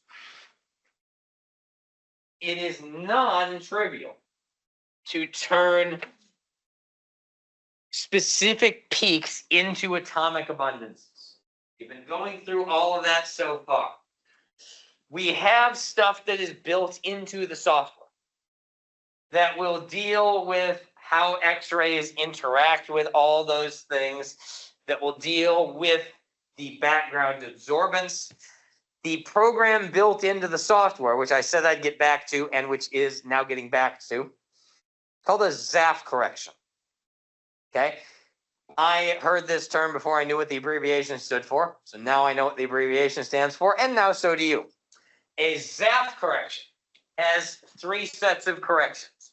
Z is the atomic number effect, which is associated with the fact that X-ray depth generation in the sample is a function of how many protons you have in the element. There's an absorption correction for X-rays being absorbed on the way out. That includes the X-ray absorbance edges for the material we're working with. And we have the fluorescence correction, which is X-rays generated in the atom by in the material by everything else. Now, the good news is you do not have to calculate one of these yourself. Even on ours is doing a ZAF correction every time it does a point.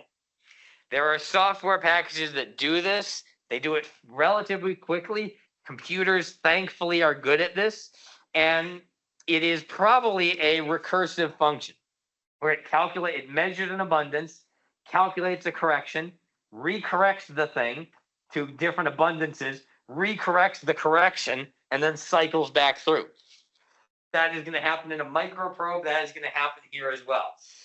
If you go to older papers that have done microprobe work, they will sometimes say specifically which correction they've used. Most people, it's just implied these days. But you can find papers from the 1970s and 1980s saying, we applied a SIT-ZAF correction. And I know it's SIT-ZAF because the CIT stands for California Institute of Technology. So that was one place where one of those was, and they're not the only software package that did that. Okay. That is not commonly done today. Question? Before we go on, can you say more about the Z correction? Okay, this is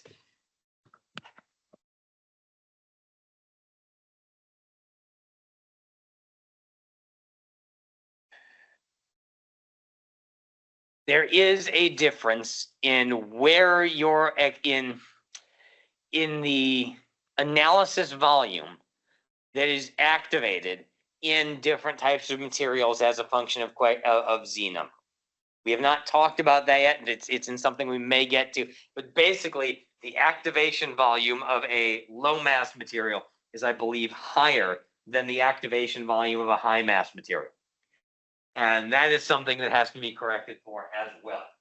That you're generating, you for different element, you're activating X-rays in a different volume as a function of Z. So penetration difference is different from one element to another. That's built into that correction as well. All right. On a high precision WDS analysis, you don't just collect the peak. You standardize the peak usually for that day. Meaning, for standardization, you actually go to a known sample of known composition produced by some company or government organization that produces standards or produced standards. May NIST rest in peace, I guess. And use that as an additional correction step. So in order to turn counts per second into exact abundance of magnesium, you need a standardization run, and then a microprobe. Typically you'll do it at literally every day, because enough can change from day to day. In fact, enough can change from hour to hour that you may need to redo this every now and then. In order to get good precision, you need to make sure that the counts per second on the crystal are the same as yesterday, that the crystal is behaving the same way it did the day before. Temperature changes, humidity changes, those can all affect these things. And those are things you correct for by doing this per day. You also want to do your standardization on something of a similar structure because of the corrections we talked about on the last slide. If we're standardizing for iron and we standardize on iron metal, that can work. But then if we're measuring it in an olivine that has 10% iron and 90% of the atoms are something else, the penetration depth is going to be very different. And this can impose error on there. So similar types of material are very useful for standardization also. Now, admittedly, sometimes you do the best you can, because many of us do not have pieces of lanthanum phosphate just sitting around. And if you want to analyze rare earth elements, you would ideally love to have lanthanum phosphate, cerium phosphate, and on and on and on, to be able to standardize on a phosphate. And then you'd love, for a zircon, you'd love to have lanthanum in zirconium silicate, cerium in zirconium. Nobody has that many standards. They don't make that many. There's not enough people in the world who want pure cerium in zirconium silicate structure. It's just be nice, but we don't have it. Okay, so sometimes you will just say we will standardize on what we have, and it's the best we can do.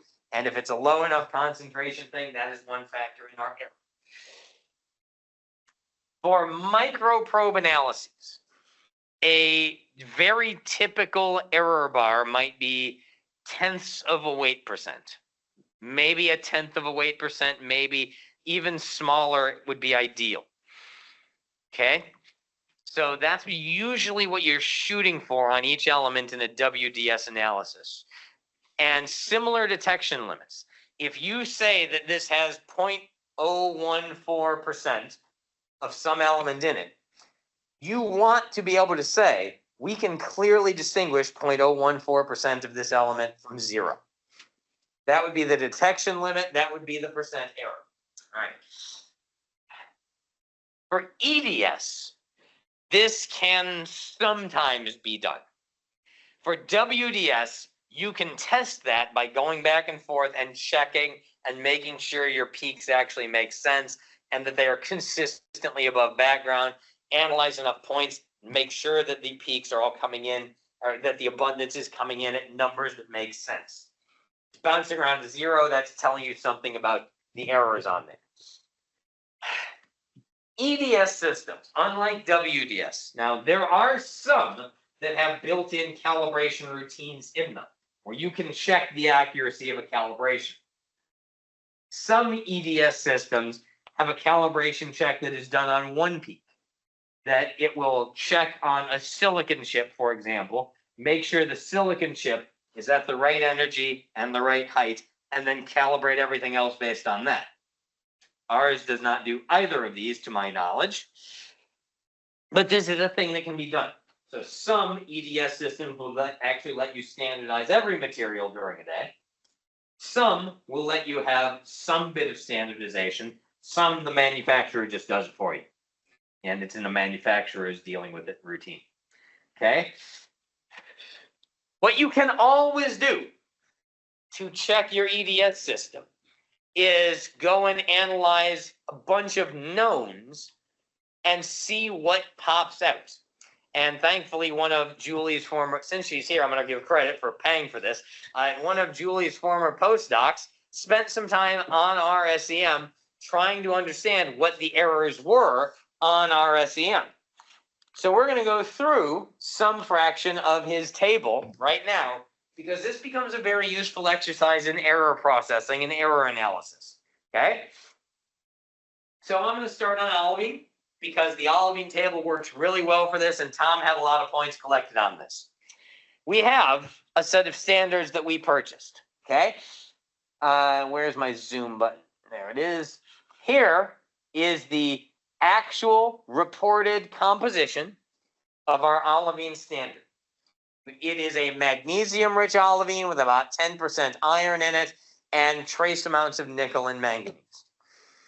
So let's go through first and see how we do in about 40 analyses of this olivine in terms of magnesium abundance on day 1. These are all done with the same settings. The standard is known to have 50.14% MgO in it. The average for that day was 50.454% MgO. So there is, first of all, there's an offset. And secondly, you can note that there is a standard deviation here. So the average is coming in at 50.45. And if we wanted to, we could do a standard deviation across this day. Okay, let's do this one up here as my starting day.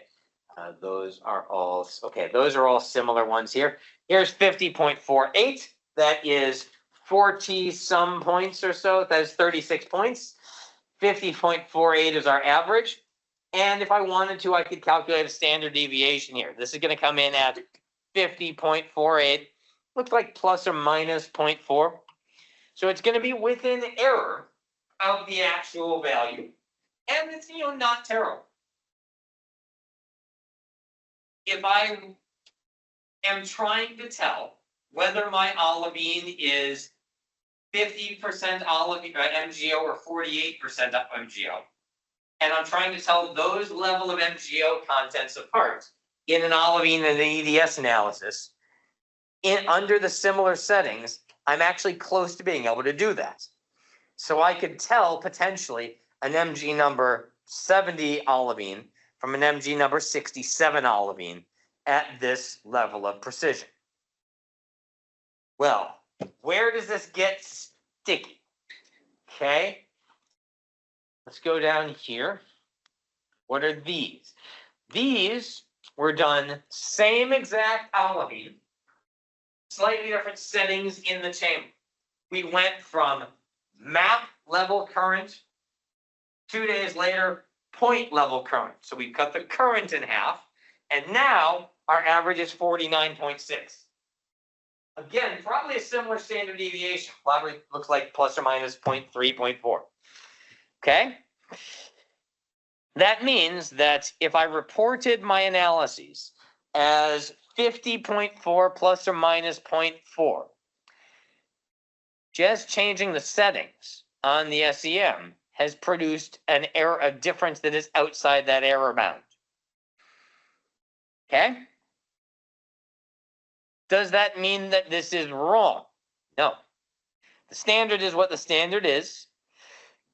The calibration is the best that's in there.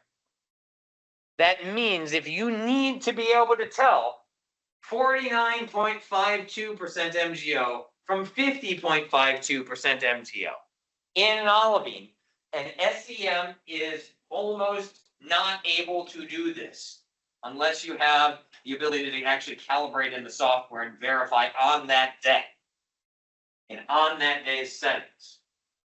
And as we look up and down the list, the things we change in the sample chamber continue to matter. Here is map level current, but with a 60 Pascal pressure. So this is high vacuum mode. This is the one that was back at 50.45. Here is back to points again down. Here is point with a 60 Pascal pressure. Here we're at 49.35. Here we're at map, and here on a different day, we're at map with 60 Pascal pressure. This was a month later, a couple months later. And here, our MgO is at 48.9. No, 48.09, excuse me. Okay? So for a major element like magnesium, EDS is telling me, as I apply a standard and as I do a conversion, that I have a certain number in there. It is not immediately telling me what the variance is. If I do 10 points or 15 points, I'm going to get a number with a certain standard deviation between them. In reality, the fact that it's an EDS analysis means that there's a couple of percent error plausible in there just from how the system is behaving. EDS systems are not built to do the same precision as a microprobe. If you expect them to do that without a calibration done on that day, they just cannot do it. You're seeing that in the magnesium numbers here. Pause for questions. That makes sense so far. Okay. Now, let's do a trace element. Let's go to nickel. Nickel over here is supposed to have 0.4 weight percent nickel. This is a peak that should be detectable. Half a weight percent of an element will produce a good X-ray peak. So most of these have detectable peaks above background.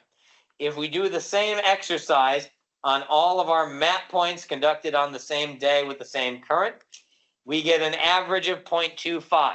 The sample is known to have 0.4 weight percent.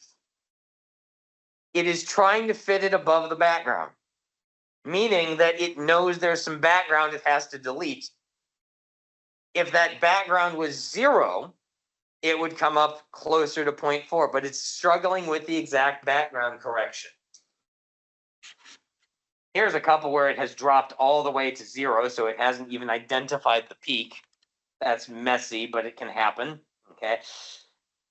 Here's a couple where it's actually produced responses all the way up to 0.45, but notice the standard deviation on this day, okay? So if we highlight all of these as I go down, we are bouncing between 0.1 and 0.45.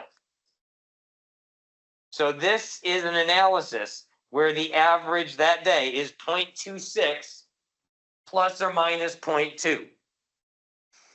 It is above background, but your standard deviation is high enough that 1 sigma is probably something like 0.2. And if you do 2 sigma, you've included 0 in there. Well, the SEM will tell you that this is above 0. But the statistics get rough when you go to low abundance elements. And if you're trying to report this in a paper or something like that, the machine error is a significant fraction of the analysis. And this is unavoidable. It can identify that you should measure nickel in this. But if you try to measure zoning in nickel at this level, it is simply not precise enough to do that. You could improve your precision with a calibration, but in reality, you're always fighting against the fact that there's a variable background on every sample and it has to figure out a background correction every time. If we look at manganese, manganese is often distinguishable from 0. It is barely distinguishable from 0. So the average should be 0.14. And from our first set of analyses here, we're at 0.09. So we are at a 50% difference on this day from the reported value. None of them came in at 0, but it is, again, struggling to report them away from background. So some of them here, they are consistently low, but note that it is not every element is consistently low. You saw magnesium, some conditions produce responses that were consistently high. If we go to silicon, here is 40.49. And on this set of settings, on point analysis, here is silicon coming in at 41.4. Okay? So there's not a single pattern to this either. It is doing what it's built to do. It is curve fitting and it is zap correcting and processing. Don't treat SEM analyses as the highest precision things ever. SEM analyses are good if the question you're trying to answer is this olivine or is this diopside? Can I tell 40% MgO from 17% MgO? Yes. Can I tell 56% MgO from 50% MgO in my two olivine crystals? Yes. Those are questions that the SEM can answer. If you are trying to answer big enough questions, the accuracy is there and the precision is there. If you are trying to narrowly identify trace elements or minor elements in the SEM, and you are trusting the numbers to come out accurate, you are pushing the SEM beyond what it is built to do. This will be the case for any of these standardized elements that we want to look at. Other than, I guess, titanium oxide is coming out as entirely titanium. Okay, so, here is strontium as a trace element in a sample of anhydrite. It should be at 0.5 weight percent, and the first analysis has 0 and same conditions, 0.7. Okay, the point of this whole section here is to understand that SEM analyses are good. They are not perfect. They are not great. If you need to know a certain level of precision, yeah, the light just died. I saw that too. Light right above her just shut out.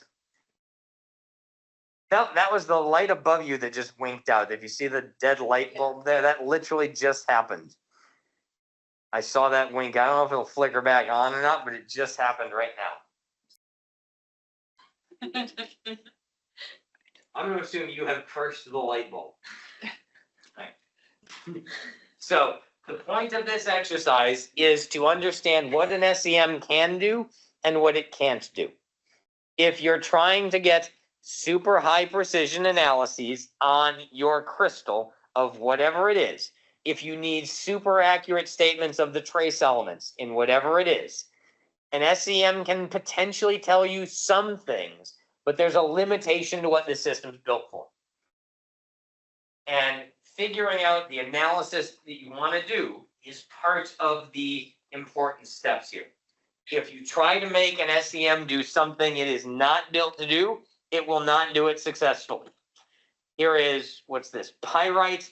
It is overestimating compared to the standard the iron by quite a bit and underestimating the sulfur by quite a bit.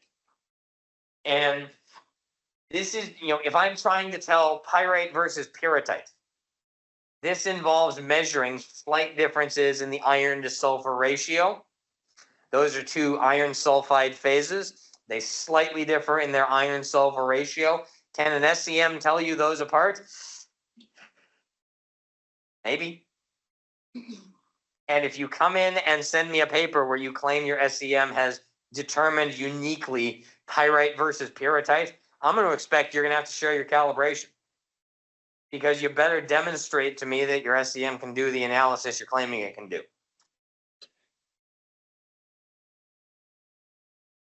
Just for reference, I have had to reject one of the few papers I've rejected outright in my career. This was the error, where they claimed that that their SEM analyses were telling you something about crystal zoning, and they showed you the plot of the analyses, and they were a scatter plot. There was a shotgun blast, where the reason it was a shotgun blast was the errors on the SEM analyses were too high, and they were trying to take a trend line from that, saying they could actually recognize zoning, and they couldn't. And straight up, I said, this paper is unacceptable because the data in figure whatever is basically, it's a shotgun blast. If you plot it up, yourself, there's nothing actually here.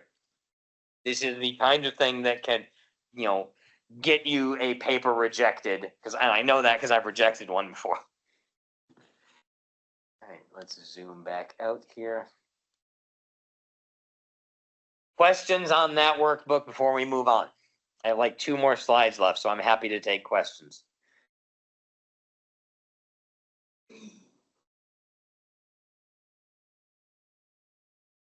Okay, Last things to consider. Beam damage is a thing. Your sample does not just give off X-rays, your sample interacts with X-rays. Now, the lower the current is, the lower the accelerating voltage is, the less damage you will do. But anytime you are pumping energy into a solid material, you have the ability to damage that material and create an amorphous layer or even cause elements to move. This is something you simply have to take into account. On our SEM, the currents are generally low enough that it's not going to do a lot of damage. But if I'm working with a very volatile material, if I'm trying to, Tom had some if I'm analyzing some gypsum, what happens to gypsum under electron bombardment? You're going to break the structure up and dehydrate it because you have a component that can quite easily leave the hydrogen. Even at low enough currents, this can happen. It will happen less if you drop the current. This may or may not matter for your analysis. If you are really caring about a certain component, beam damage is something to take into account. It is much more prevalent in the microprobe because in the microprobe, we are turning the current up to get higher X-ray counts. For example, if I sit there with a 20 nanoamp beam focused on one spot on a silicate glass, my sodium analysis coming out per unit time will do something like this. It will start marching downwards. Because as I'm sitting there, sodium under electron bombardment is particularly volatile. If I'm trying to measure sodium, it will start leaving. It will leave the analysis volume, either going into the surroundings or going into the sample chamber, where it gets pumped out as a gas. This will affect your analysis. On a 2 nanoamp analysis on a silicate glass, you're probably not doing that much. But if you go up to do a microprobe, you have to think about this. So what are your solutions? Well, we often on a microprobe, we will use a larger beam spot because that'll spread the current out over a larger area. We will limit the current. On an olivine, I can pump 200 nanoamps at it because it's happy doing that and it doesn't do damage to the crystal structure that much. On a glass, if I pump 200 nanoamps at it, I'm going to burn a hole in my glass because the material varies like that. Control the current, control the spot size. Most of our glass analyses for good precision are done with lower currents. And you may want to think through your analysis order. If you know sodium is something you need to analyze, and you know sodium is something that's volatile, guess what the first element you should analyze is? Sodium. Because if you have to analyze a single spot for 3 minutes, if you can knock sodium out in that first 30 seconds, you avoid a lot of the sodium loss affecting your signal. So thinking about beam damage is a slide on here because beam damage under electron bombardment can be a result.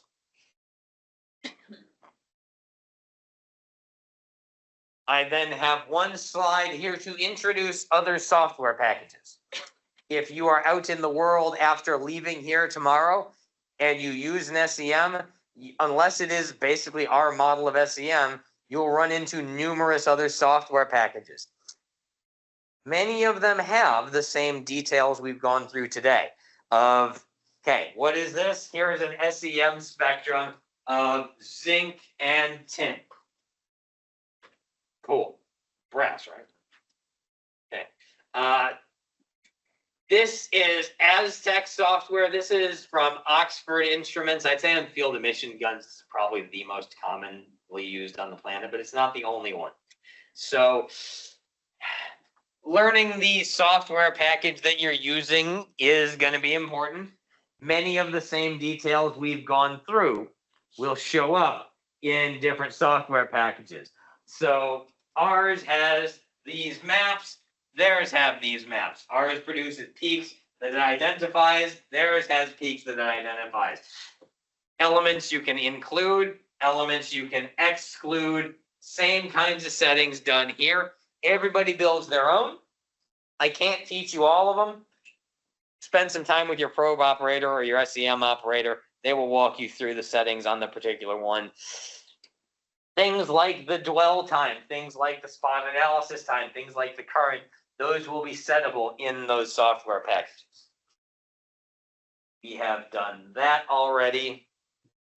And that's it. Okay, pause for questions. Julie. Maybe going back to the idea about order of operations and worrying about damage to the sample. I know a lot of people like to do a map first to help them locate things. Do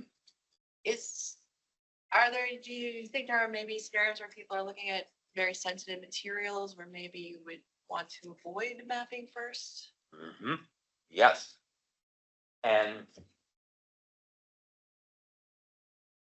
it is often the case that you will want to, if you're doing a high current map on a microprobe, for example, analyze the area of interest. Once you're done with your map, before you come back and do spot analyses, you stop and repolish the sample using 1 micrometer and then 0.3 nanomicrometer polish, and then recarbon coat the thing. If you only do the small micrometer polishes, you will break off and strip off a damaged layer from the electron beam, which can be larger than the damaged layer from polishing by quite a bit. Stripping that off at the 1 micrometer level will not eat through most of the grains you have exposed, but it will avoid sample damage. So if if on a microprobe I do a high current map of an area, I can probably get away with doing an analysis on the same crystal. If I'm on an olivine crystal and I've done a map around this, the crystal structure of olivine usually takes this pretty well. That's the property of that mineral. If for a lunar rock, if I have olivine next to masculinite, and I do a map of my whole area, I can probably get a good number on the olivine after doing a map analysis. If I then try to analyze the masculinite next to it, which is a glass, that has potentially had quite a bit of beam damage, even on a 4 nanoamp beam on our microprobe here, on our SEM here. So how precisely do I need to know the composition of this masculinite? Do I just need to know that it's masculinite, or am I trying to measure zoning in my masculinite at the scale of weight percents? If I'm trying to measure zoning at the scale of weight percents, I can create that by beam damage. So one of the themes of this course is understand what the machine does and understand how to get the analysis you're trying to get. So if I'm trying to see the texture of the masculinite and map out that it's masculinite, I can do that great on an SEM. If I'm trying to measure the composition of it, I can get a number with some error on the SEM. If I need a precise measurement of the composition to see if my masculinite is zoned, I'm pushing the limits of what the SEM can do. I can do this on the microprobe, but I also have to keep in mind when I'm setting up my settings on the microprobe that the beam itself is a factor in my analysis. So I have to create settings that will allow me to get the analysis I need without beam damage becoming a major contributor to the error.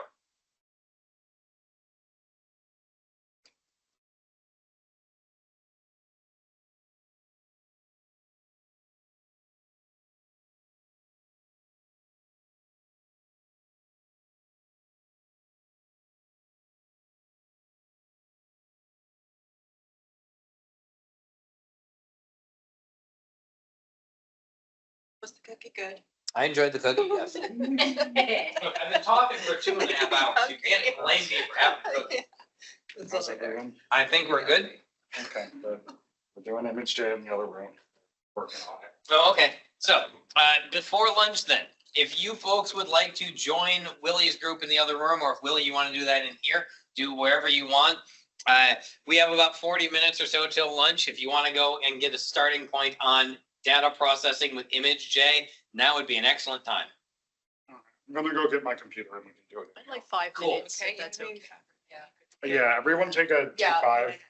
But if you want to get started, what we should do first is just go to imagej.net. It's open source software. okay. You can download it. Just regular ImageJ. Yeah, just regular imagej.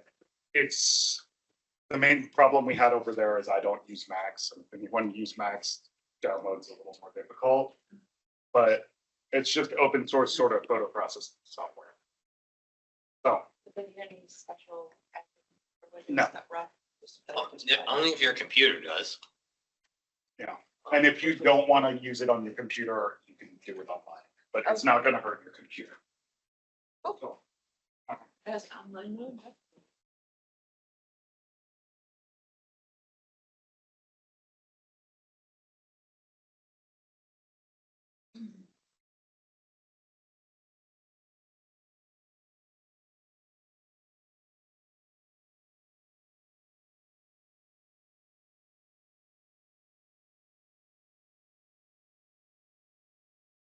Brian, someone told me that even in a benchtop SEM, 15 or 20 kiloelectron volts, you can mobilize potassium in glass if you're looking at glass. I would say sodium's actually more mobile. I'd say But will it move? It'll move as an analysis, like you said. Yes. Analysis, but not, okay, yeah. I would say that, the number one in silicate glasses that we worry about is sodium. The number two is potassium.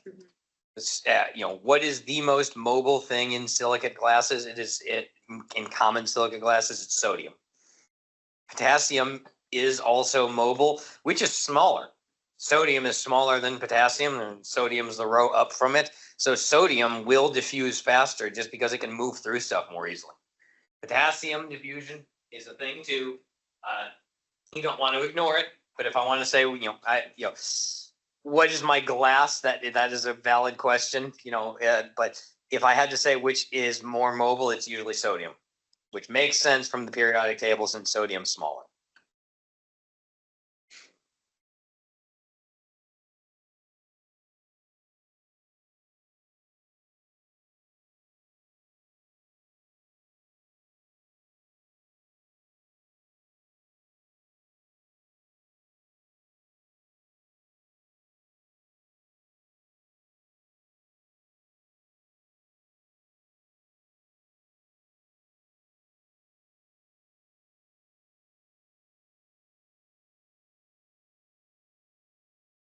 is it on this computer? Or It is currently on this computer.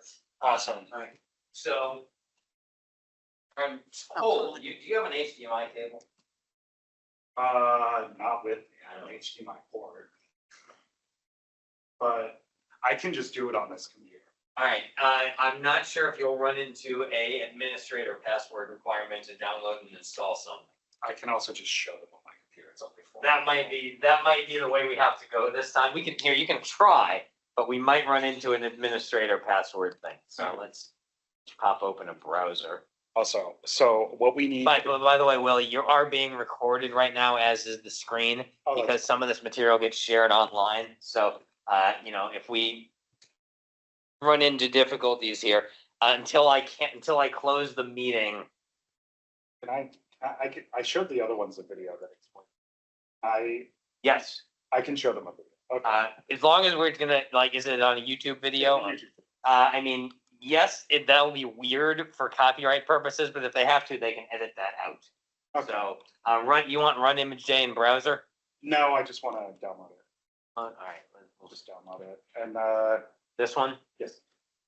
see if it will actually work here. I have no idea if it will. Okay. And what we're going to do is we're going to show you how to deal with multi-element maps and to do things with them in image processing. There are some multi-element maps that Serena got on Almahata Sitta the other day. They're in a folder in here called SEM Workshop 2025. And there's just a series of just different, like extract all. This doesn't take long to download. Yeah, it's already downloaded. I just want to put it somewhere of use. Okay. I put it in the documents folder. Okay, the video is only for the select modal meteorology because that's a little more complex, but for the stacking images and making multi-element maps, then that will work. That part I can just show them. That part's pretty. simple. Willie, I'm sorry, what's the name of the folder or file? It should be under, Serena put it under its SEM workshop, Okay, then Almahata Sitta, AHS. No. New project. Export. And then there should be all of these images. So image 1, image 2, they're in different folders, but you okay, can just so I copy. can just work with these? Yeah, you can just copy over. If you have any multi-element maps by chance on your I do computer not. that you'd like to work on Yeah. instead, we can work with that. That Almahata Fit is just, we need something that's different elements. Yeah, I cannot get it to run on here because of the firewall.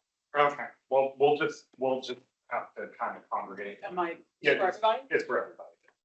So, we'll just have to congregate. And then go through this